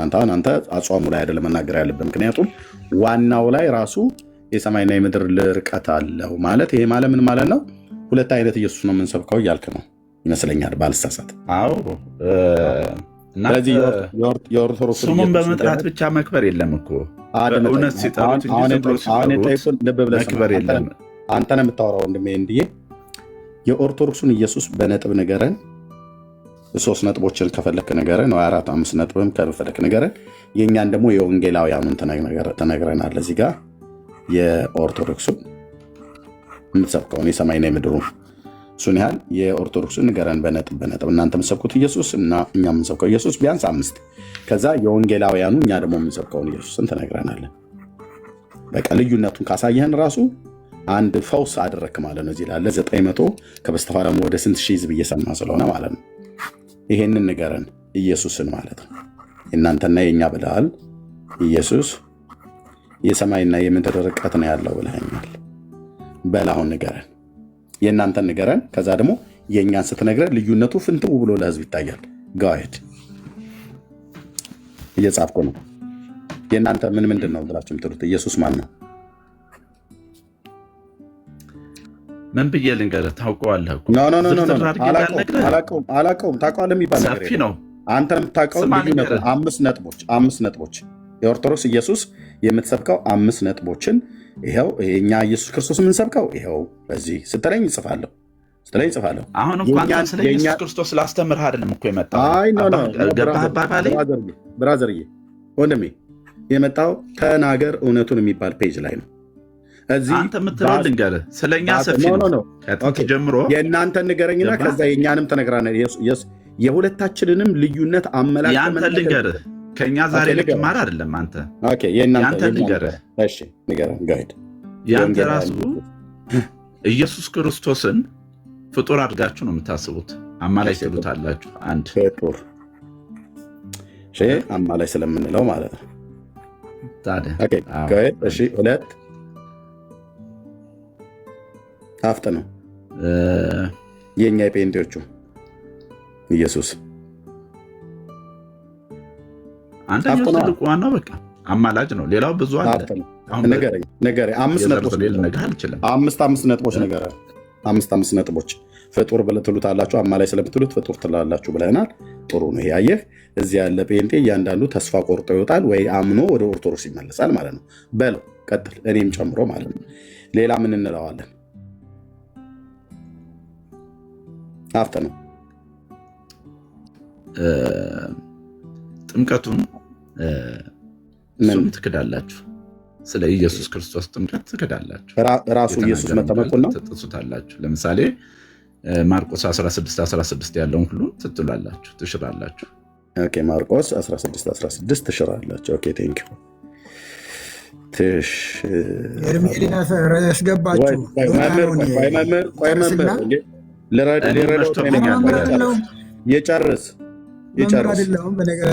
የጨርስ ቆይ አንዴ ማዶት እሺ ማዶት ሚዩት ያርጉት ይጨርስ። የእኛንና የኦርቶዶክሱን ኢየሱስ እያሳየን ነው። እሺ ጥምቀቱን ማርቆስ 16 ላይ ያለውን ትሽራላችኋል። ሌላ የጴንጤ ጥፋቱ ምንድን ነው? ሁለተኛ ስለ ስጋው ደግሞ ምንድነው የተናገረውን? አንደኛ ዮሐንስ 6:56 ላይ ያለውን 6:56 ነው መምህር ይርብኝ። እዚህ ላይ ምን ሆነ? ምን እንለዋለን? ስጋዬን ያልበላ ደሜን ያልጠጣ የዘላለም ሕይወት የለውም የሚለውን እናንተ ይህ ስጋዬ ነው የሚለውም ማቴዎስ 6 ላይ ያለውን እናንተ ምንድን ነው የምትሉት? መታሰቢያ ነው ትሉታላችሁ። እሱ ግን ይሄ ስጋዬ ነው ይላል። ስለዚህ በዚህም ክዳችሁታል። ቃሉን እንጠብቃለን ትላላችሁ፣ የተጻፈውን እንጠብቃለን ትላላችሁ፣ የተጻፈውን አትጠብቁም። ምክንያቱም ይህ ስጋዬ ነው፣ ይህ ስለ እናንተ የሚፈሰው እውነተኛ ደሜ ነው ያለውን እናንተ መታሰቢያ ብቻ ነው ብላችሁ የምትሉት። ጥሩ እሺ፣ አራት ስለዚህ በዚህ ኢየሱስ ክርስቶስን እየሰበካችሁት አይደለም ማለት ነው። እሺ አራተኛው ጥፋታችን ይሄ ሁሉ ጉዳችን ወጥቷል ማለት ነው። እሺ ከዛ መልሱን በኋላ ተሰማዋለህ። አራተኛው የጴንጤው ኢየሱስ ልዩነቱ ማለት ነው ከእናንተ በቃ ካልከኝ አቆመዋል፣ ችግር የለውም። መጽሐፍ ቅዱስ ላይ ያለውን እንቀበላለን ትላላችሁ፣ የተጻፈውን ግን እንደዚህ ትክዱታላችሁ ማለት ነው። ኦኬ መጽሐፍ ቅዱስ ላይ በጣም እኮ ነው የሚገርመው። መጽሐፍ ቅዱስ ላይ ያለውን እንቀበላለን ትላላችሁ ግን ትክዳላችሁ። በጣም እኮ ገራሚ ነገር ነው። እያሾፍክ ነው እኮ ያለው። አሁን አንተ እየተመጻደቅ ስማ ብራዘር፣ ልንገርህ አካሄደህን እያየሁት ነው ወንድሜ። አንተ መለኮት አይደለህም። ልብ ብለህ ሰማኝ። እኔን የሚዩት ያደረግኩህ አንተ አይደለህም አካሄድን የምታየው። 1000 ሰው አስቀምጬ ከበስተኋላ 5000 እና 8000 ሰው እየሰማህ አንተ አይደለም አካሄድን የምትመዝነው። ነጥብ ለመያዝ ብለህ አሁን አንተ እየተመጻደቅ ነው። ነጥብ ለመያዝ ነው እንደዚህ የምትሆነው። በእውነት ላይ በትክክል ለምን አትወራም? የጴንጤዎቹን ስህተት አምስተኛውን ንገረኝ ወንድሜ፣ አምስተኛውን ንገረኝ እና ከዛ መምህር ማይዶት ይሰሙኛል። የለህም አይደል ወንድሜ? እየሰማ ነው። ማይዶትን ተዋቸው። አንዴ ልንገራቸው። ምትነግራቸው በእሪያዎች መካከል አይጣሉ አባቴ። አንተ እኮ ሪያው እኮ አንተ ነህ። ሪያው አንተ ነህ። ሪያው አንተ ነህ። ኦርቶዶክስነት ማለት ስትያዙ እንደዚህ የምትዝረከረኩ መሆናችሁን ለዓለም እያየለ ነው። ከበስተኋላ 3400 እየሰማ ነው። አድምጥ እስኪ አንድ አምጣ እስኪ ተናገር። እየተደማመጥን ማዶትዬ ሪያዎችን አንተው ራሱ የሪያ ኑሮ እየኖርክ የእግዚአብሔርን ሕዝብ በከንቱ ትከሳለህ። ግን ምን አልክ? እኔ የወንጌል አማኝ ነኝ። እዚህ ያለን ጴንጤዎች ነን። የእኛን ስህተት ላሳይ ብለህ ጀመርክ። ገና አንድ ተናግረ ማለት ጀመርክ፣ እንደምታቃስት ሴት ማለት ነው። ምክንያቱስ በውሸት ላይ የተመሰረተ ነገር ስለምታወራ። አምስተኛ አልጠቀስክም። ኦኬ ልቶ አራቱን ጠቅሳል። ቴንኪው። የኦርቶዶክሱ ልዩነት አመላክታ የነኛ ኢየሱስ ፍጡር ነው ትሉታላችሁ አልክ። በኋላ መልስ ትሰማለህ። በደንብ መልስ ትሰማለህ ከኔ። ጥምቀቱም ላይ መልስ ትሰማለህ፣ ስጋው ደሙ ላይ መልስ ትሰማለህ። በመጽሐፍ ቅዱስ ያለውን እናምናለን ትላላችሁ እንጂ ትክዳላችሁ ብላ ያልከውን ትሰማለህ። የመረጃ ዶፍ አዘንብልብሃለሁ ማለት ነው። በጽሁፍ በመጽሐፍ በገጽ በምዕራፍ በግዕዝ በአማርኛ። አሁን ከባዶ ከየት አምጥተህ ነው የምትሞላልኝ? ኦርቶዶክሱን አሳይ። የኦርቶዶክሱን ኢየሱስ አሳይ። አጽፈኝ። የዚህን ኦፖዚት ወሰዷ የጻፍኩልህን ኦፖዚት ወሰዶ። በቀላሉ ንገረኝ። የኦርቶዶክሱ ኢየሱስ ነገርኩህ። ያንተን ኦፖዚት ወሰዶ። ንገረኝ። ከፈለክ እኮ ስማ፣ ጊዜ ካለህ ወዳጄ እየሰማኝ ነው። እኔ የሚታርኩ የኦርቶዶክሱን ኢየሱስ ለህዝቡ ፍንትው አድርገህ አሳይ። ያው እዚህ ጋር ልጻፍና ከዛ አዳምጠኛ። ከፈለክ አልኩህ፣ ከፈለክ ስለ እግዚአብሔር ባህሪያት፣ ስለ እግዚአብሔር ህልውና፣ ስለ አንድነቱ፣ ስለ ሶስትነቱ ፈትፍቼ ማጉረስ እችላለሁ። አጉርሰና ታዲያ ይሄ ስለ ምስጢረ ሥጋዌ ብትል ወንድሜ አስቀድሞ ወደ ዓለም ከዓለም በፊት ወንድሜ እዚህ ተጠይቀህ እያልክ ስማ ልንገር። ለምንድን ነው ሚውት የምታደርገኝ? ዝም ብለህ ብቻ እኔ ነኝ ያልኩ። ስለማትሰሙ ነው ሚውት የማደርገህ። ከሰማኸኝ እንደ ተግባቦት ማለት ነው። ከሰማኸኝ ለምን አታዳምጠኝም እኮ? እየተደማመጠን እኮ አልኩህ። እኔ አዳምጠኝ ብዬ ስልህ አትጩህ። ኦርቶዶክሳውያን መጮህ ልማዳችሁ ነው። ካደመጥከኝማ እኔም አደምጣለሁ። እንዳንተ እንደ በየመንገዱ የሚጮሃለ እንዴት ትጮሃለህ ትላለህ እንዴ? እኔ ደግሞ እዚህ አስገብቼ እያስጮህኩ ነው። አየህ፣ የክርስቶስ ባሪያ አረፋ እስክደፍቅ ድረስ እያስጮህኩ ነው ማለት ነው። ከሰማህ እሰማሃለሁ። የተግባቦት ሕግ ነውና አንተ እኮ ስማ፣ ሐሳዊ መሲህ አዘጋጀ። አያችሁት አይደል? This is ኦርቶዶክስ። እነዚህ ናቸው ስያሜ።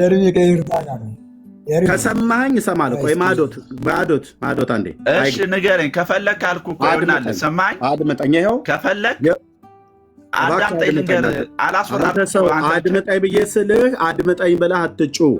እኔ ይኸው እዚህ ጋር ኦርቶዶክስና ወንጌላውያን የምትጠሩትና የምንጠራው ኢየሱስ ሰማይ ከምድር ነው የሚርቀው አልከን ገብተን። ስለዚህ አጽዋማቱ ላይ መቀጠል የለብንም ከአንተ ጋር ከማዕዶት ጋር አጽዋማቱ ላይ እንደተነጋገር አንተ ኢየሱስ ላይ ጥያቄ አለ ማለት ነው። እኛ የምንሰብከው ኢየሱስ ላይ ጥያቄ አለ ማለት ነው። ከዛስ ንገረን ማን ብዬ ስልህ ፍጡር ነው ትሉታላችሁ፣ ምክንያቱም አማላጅ ብላችሁ ስለምትሉት አልከን። ጻፍኩ። ጥምቀት ላይ ችግር አለባችሁ ማርቆስ 16ን አትቀበሉም ማርክ ጻፍኩ። ስጋው ደግሞ ዮሐንስ ወንጌል ምዕራፍ 6 ቁጥር 56 ነው 53 ላይ ይላል ጻፍኩ። መጽሐፍ ቅዱስ ላይ ያለውን ኢየሱስን እናምናለን ትላላችሁ ግን ትክዱታላችሁ አልክ ጻፍኩልህ። ስትለቀልቋልን የምናገባኝ አድምጥ። የእኛን እንደዚህ እንዳሳየህን የኦርቶዶክስን ኢየሱስ ደግሞ እዚጋ በነጥብ 4 አሳየንና ልዩነቱን ህዝቡ ይወቀው። ከዛ ማብራሪያው ላይ 10 ደቂቃ አይደለም 15 ደቂቃ ሰጣል ይፈልከውን ትናገራለህ። የእናንተ ንገረን። የእኛን እንደነገርከን የእናንተ ስማን ትሉታላችሁ። ጋሄድ ስማ። በዚህ በ5 ነጥብ የሚገደብ አይደለም። ግድ የለም በአራቱ ያልከው አንደኛ ስማ ልንገርህ። ኦርቶዶክስ ማን ትላለች እኮ ልንገርህ። ስማ አዳምጠህ ልናገር ከፈለክ አልኩ።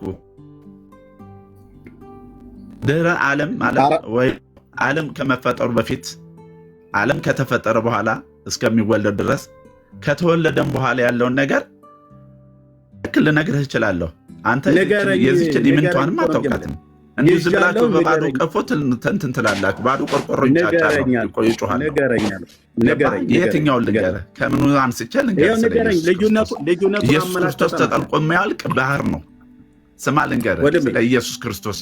ነቢያትም ሐዋርያትም አስቀድሞ እኔን የሚዩት ያደረኩ ኦርቶዶክስ ማነው? ኢየሱስ ባህር ነው፣ ምንጭ ነው፣ የሚቀዳ ውሃ ነው፣ የሚፈስ ውሃ ነው፣ የሚረጋ ውሃ ነው አትበለኝ። ንገረኝ። ዓለም ሳይፈጠር አስቀድሞ ከኛው ከጴንጤው ኢየሱስ የተለየበትን የእናንተን ንገረኝ። 4 ነጥብ። እዚህ ያላችሁ 1000 ሰው ከበስተኋላ ያላችሁ 8000 ሰው ስሙት። ኦርቶዶክስነት ማለት ዓለም አደባባይ ላይ ወጥቶ መዋረድ፣ ማፈር፣ መዝረክረክ ሆነ። ንገረኝ። የእኛን እንደዚህ ነገርከን 4ቱን ማለት ነው። የእናንተን ልዩነት አመላክትና 4ቱ ንገረን።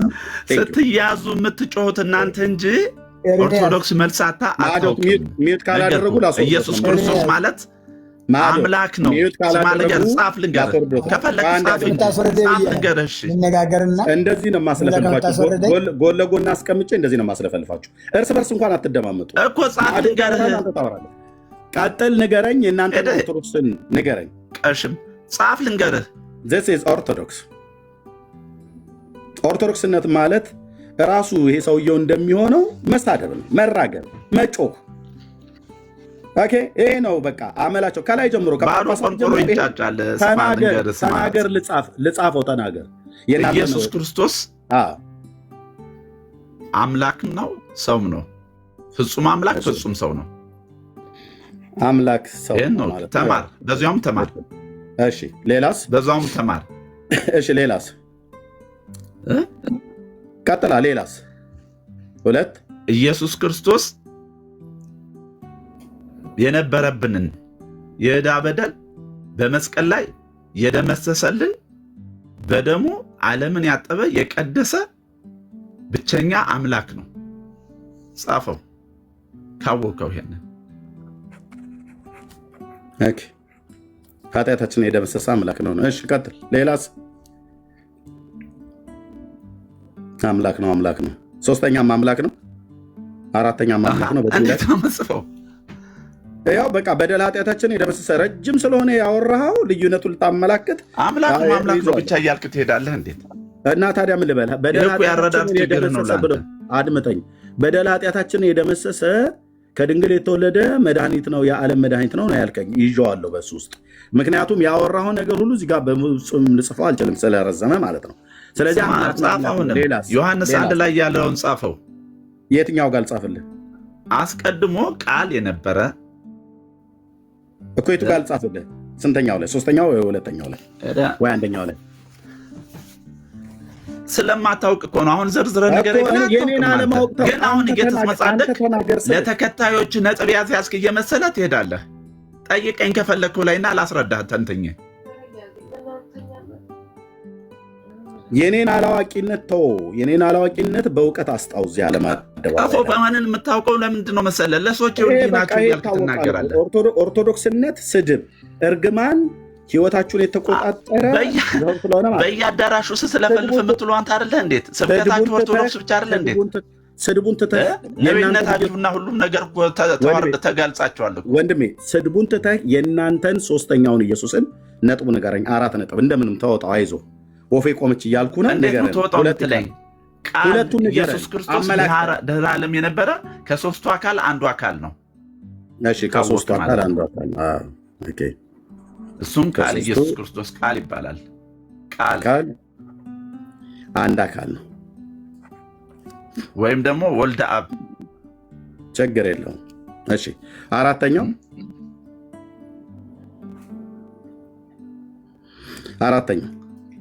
አይ አይበቃህም እንዴ? ይሄ በቂ አይደለም እንዴት? እዚህ 4 ስለጠቀስክ ብዬ ነው። ከበቃ ካለቀብህ ምን ታደርገው ትችላለህ? ብራዘርዬ ስለሱ ብጠቅስልህ እኮ ብዙ ነው ነገር ያለው። ካላለቀ ከአራቱ ለአንተ ይሄንን ካወቅከው ራሱ ይሄን አይደለም አንዱን ብቻ ቃል የሚለውን ካወቅህ ራሱ በቂ ነው።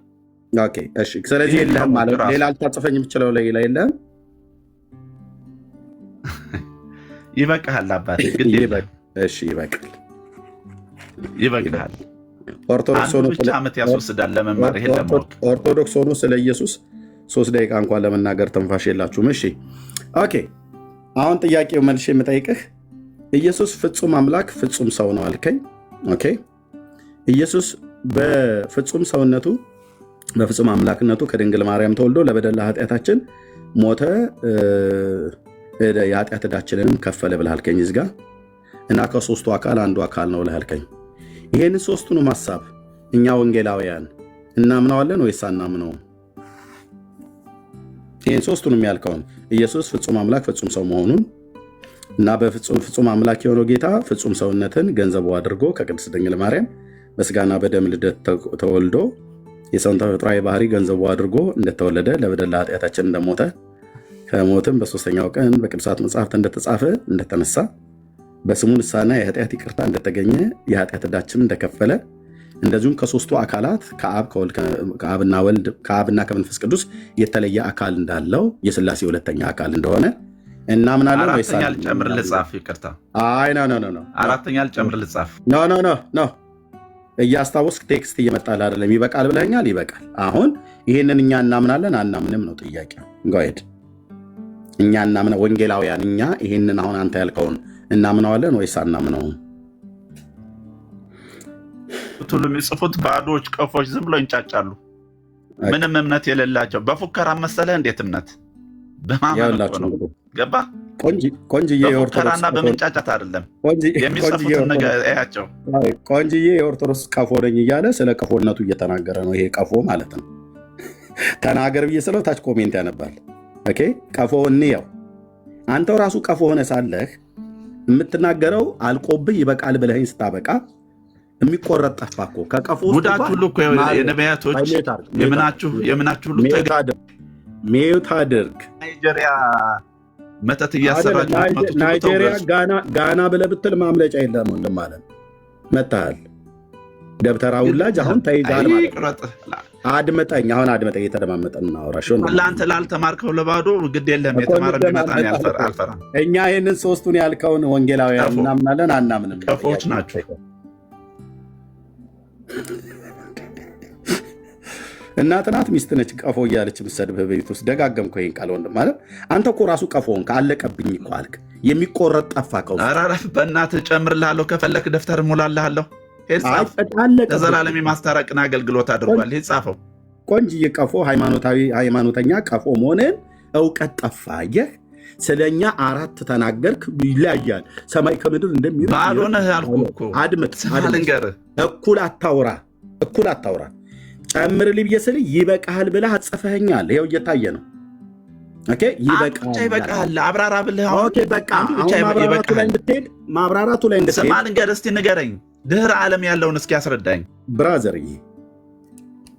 የመጣው ዓለም ከመፈጠሩ በፊት የነበረውን እስኪ ንገረኝ። ድህረ ዓለም አይባልም። ምን ታስረዳኛለህ አንተ? ድህረ ዓለም አይባልም፣ እሱ ቅድመ ዓለም ነው የሚባለው። ቅድመ ዓለም እና ድህረ ዓለምን አለየውም። ራሱ ድህረና ቅድመ ምን እንደሆነ እንኳን አታውቀውም አንተ ራሱ እኮ። ድህረ ዓለም ያለውን ንገረኝ አልኩህ እኮ።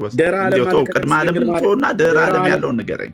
ድህረ ዓለም ማለት ከቅድስት ድንግል ማርያም ሰው ሆኖ የተወለደው ነው እኮ። ንገረኝ፣ አስረዳኝ። እሱን ብቻ ካስረዳኝ ለእኔ በቂ ነው። ትንትና አድርገህ ታስረዳኝ አንተ። ሚዩት አድርጋ ታዲያ ይህንን ካስረዳኝ። እሺ ሚዩት አድርግ። ተው ቅድመ ዓለሙንና ድህረ ዓለም ያለውን ትንትና አድርገህ ላስረዳህ። ሚዩት አድርግ። አንደበትህን ያዝ። ድህረ ዓለም ይመልስልህ ኤርምዬ። መጀመሪያ ግን ያኛውን ይመልስልህ።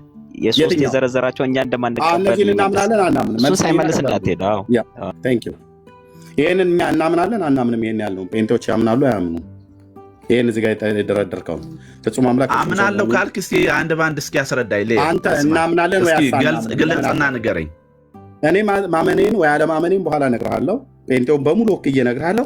አንተ ግን እኛ እናምናለን አናምንም? አንተ ባለህ መረዳት እኔ ገለጽኩልህ እኮ። ንገረኝ እስኪ አንተ ተንትነህ። አሁን አንተ እንደዚህ እያደረጋችሁ ነው። ወንድሜ የተግባቦት ሕግ ታውቃለህ? ይህንን እኛ እናምናለን አናምንም በአንተ መረዳት ንገረንና ከዛ እኔ አይ ተሳስተሃል መረዳትህ። ለምሳሌ ታምናላችሁ ብለህ ካልከን አይ አናምንም ብዬ ልነግር እችላለሁ። ወይ ደግሞ አይ አታምኑም ብለህ ካልከን እናምናለን ብዬ በኋላ አስረዳለሁ። ተግባቦት አታውቅም እንዴ? ዓለም ሚዲያ ላይ እኮ ነው ያለው። ተግባቦት ሕግ አታውቅም ከሰው ጋር።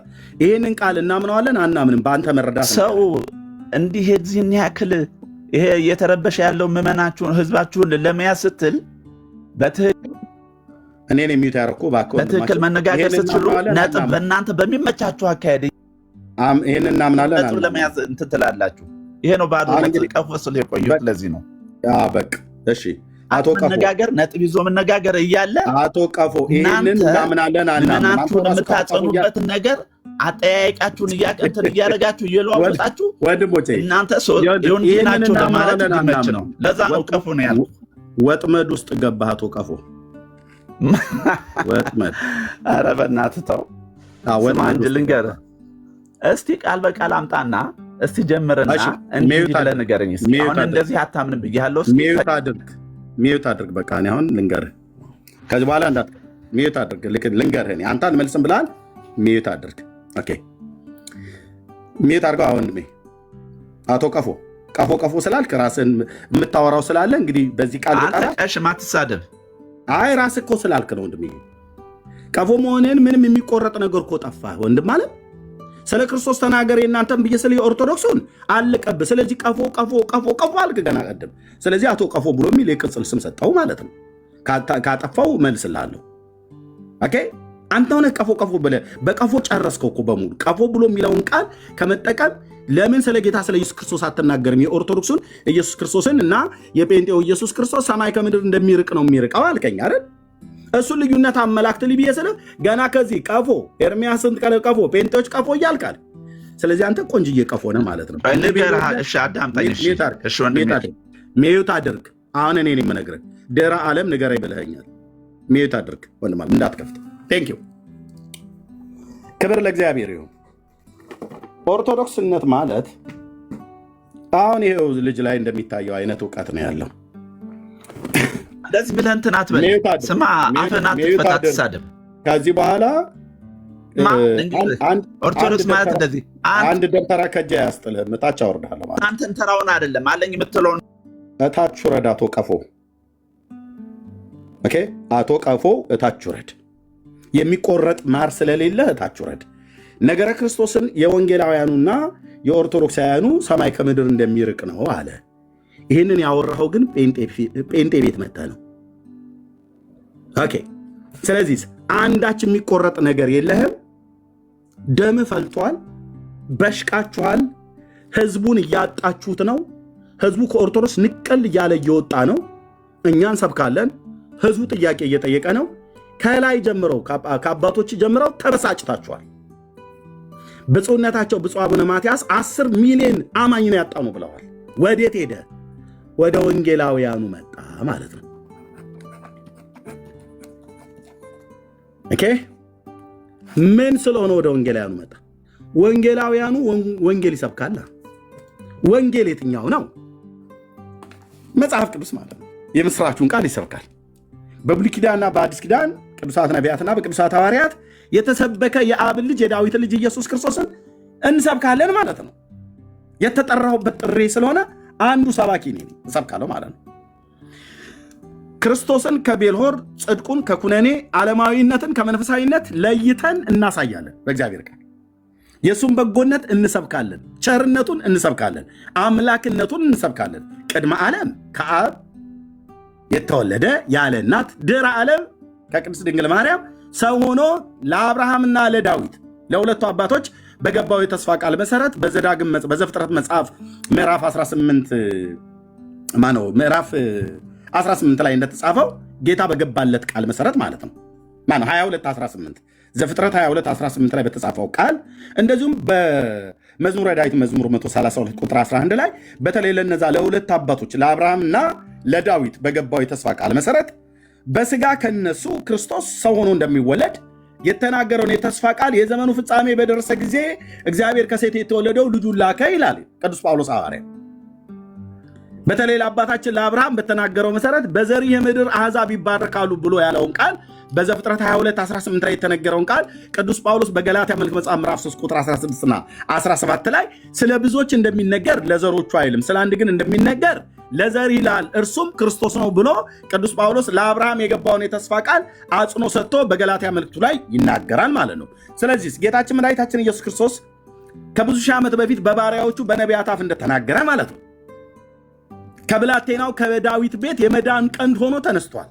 ዘካርያስ የመጥምቁ ዮሐንስ አባት እንደተናገረው የእስራኤል ጌታ አምላክ ይባረክ፣ ጎብኝቶ ለሕዝቡ ቤዛ አድርጓልና ከጥንት ጀምሮ በነበሩት በቅዱሳን ነቢያት አፍ እንደተናገረ በብላቴናው በዳዊት ቤት የመዳንን ቀንድ አስነስቷል፣ ማዳኑም ከወደረኞቻችንና ከሚጠሉን ሁሉ እጅ ነው ይላል። በብላቴናው በዳዊት ቤት ምን አስነስቷል? የመዳንን ቀንድ። ያ የመዳን ቀንድ የተባለው ማን ነው? ኢየሱስ ክርስቶስ ጌታችን ማለት ነው። ከብዙ ሺህ ዓመት በፊት ግን በባሪያዎቹ በነቢያት አፍ ሲናገር ነበር። ስለዚህ ክርስቶስ ድህረ ዓለም ከቅድስት ድንግል ማርያም የሰውን ተፈጥሯዊ ባህሪ መያዝ ስለነበረበት እኛን ለማዳን እኛን መሆን ስለነበረበት ዘመኑ በደረሰ ጊዜ ከሴት የተወለደው ልጁን ላከ ይላል። ሃሌሉያ! የመጣችሁት ጴንጤ ቤት ነው። ኦኬ፣ ልብ በሉና ስሙ ኦርቶዶክሳውያን፣ የመጣችሁት ጴንጤ ቤት ነው። ጴንጤን በዚህ ቃል መሞገት ማለት ድንጋይን ወደ ተራራ የማንከባለል ያህል ይከብዳችኋል። እደግመዋለሁ።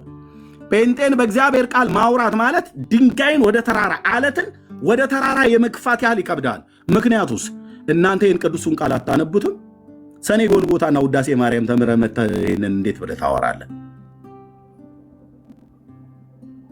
እሺ፣ ስለዚህ ቅድመ ዓለም ከአብ የተወለደ ነው። በመዝሙር 109 በቅንፍ 110 ቁጥር 1 ማለት ነው። አዶኒ ለአዶናይ ብሎ እንዳለው ጌታ ዳዊት ማለት ነው። ጌታ ጌታዬን ጠላቶችን የእግር መረገጫ እስካደርግልህ ድረስ በቀኝ ተቀመጥ አለው ብሎ ባለበት ክፍል ላይ ከአጥቢያ ኮከብ አስቀድሞ ከሆድ ወለድኩ ይላል። ይሄ ነው ከአብ ከዘላለም የተወለደው ማለት ነው። ስለዚህ ባለመቀዳደም ባለመበላለጥ ቅድመ ዓለም የነበረ ያለ የሚኖር ሁሉን አሳልፎ የሚኖር የሰማይ የምድር ፈጣሪ ነው ማ ኢየሱስ ክርስቶስ። የሥላሴ ሁለተኛው አካል ነው ማ ኢየሱስ ክርስቶስ። ይሄንን ማን ነው የሚሰብከው? እኔ ጴንጤው ነኝ የምሰብከው። ኤርምያስ ይሄንን ከሰበከ ጴንጤው ይሄንን የሚሰብከው? አዎ ዳር ትይዛለህ ብዬ ስልህ መድኃኔዓለም ይፋረደኝ፣ ዳር ነው የምናስይዝህ። ጴንጤን በመሳደብ ዝና ያተረፈ የኦርቶዶክስ ሰባኪ ሁሉ ጥግ ጥግ አስይዘነዋል። ዳር ማለት ነው። ቀሚሱን እዛው ሲጎትት ይኖራል። ወገኖቼ በዚህ ቤተ ክርስቲያን ላይ ተነስተዋል መናፍቃን ህዝቡን እያሳቱ። እዛ ኤርምያስ የሚባል ቤት ተናገር እውነቱን የሚባል አለ፣ እዛ እንዳትገቡ ብለው ለምን አባቶች ያወግዛሉ ስሜን እየጠሩ? ምክንያቱስ ህዝብ ያስትብናል። ለእናንተ ማሳት ነው፣ ለእኔ ደግሞ ክርስቶስ እያዳነው ነው፣ ህዝቡን እያነቃው ማለት ነው። ወንጌል ስበክ እንጂ።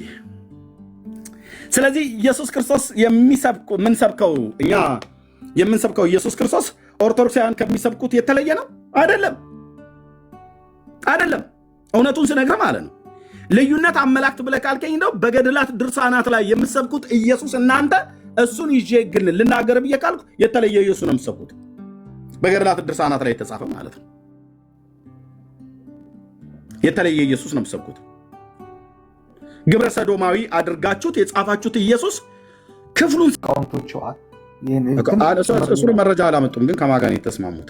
እርስ በርሳቸው የተስማሙት እንጂ ከጌታ ጋር እርስ በርስ ተስማምታ አይደለም። ከጌታ ጋር ነው መስማማት ያለበት። በመጀመሪያ ቤተክርስቲያን እርስ በርስ ሳይሆን መስማማት ያለባት ከጌታ ጋር ነው መስማማት ያለባት። በመጀመሪያ ከጌታ ጋር ስትስማማ ከማን ጋር ትስማማለች? ከቅዱስ ቃሉ ጋር ማለት ነው። ኦኬ፣ ከቅዱስ ቃሉ ጋር ትስማማለች ማለት ነው። ከቅዱስ ቃሉ ጋር ስትስማማ ከጌታ ጋር ተስማማ ማለት ነው። ከቅዱስ ቃሉ ጋር ያልተስማማች ቤተክርስቲያን ከጌታ ጋር አትስማማም። ከጌታ ጋር ካልተስማማች አመፀኛ ናት ማለት ነው። እርስ በርስ ተጠራርተው ፓስተሮቹ በዛና በዚህ እንደዚህ ብለን ብንለው ይሻላል ምናምን ነገር ብሎ በሚል የሆነ ድንጋጌ ቢሰሩ እርስ በርሳቸውን የተግባቡት፣ እርስ በርሳቸውን የተደማመጡት የአንድ ልብ አንድ ወንዝ አንድ ልብ መካሪ እንደ አንድ ሀሳብ ተናጋሪ ብሎ በሚል እርስ በርሳቸው ቁጭ ብለው አምቧቸውን እየጠጡ ቅዱስ ቃሉ ብሎ የማይለውን ድንጋጌ የኛ ፓስተሮች ቢደነግጉት የተስማሙት ከጌታ ጋር ሳይሆን እርስ በርሳቸው ነው የተስማሙት። እርስ በርሳቸው ሲስማሙ ደግሞ እንደ ቅዱስ ቃሉ አይደለም የተስማሙት። እንደ ቅዱስ ቃሉ ካልተስማሙ ደግሞ በዛ ስምምነት ውስጥ ጌታ የለበትም ማለት ነው። ቤተክርስቲያን አስቀድማ እርስ በርሳ ከመስማማቷ በፊት ከጌታዋ ጋር መስማማት አለባት። ከጌታዋ ጋር እንድትስማማ የጌታዋን ቃል ቀዳሚ ማድረግ አለባት። የጌታዋን ቃል ቀዳሚ ያላደረገች ቤተክርስቲያን አመፀኛ ናት። 4 ነጥብ።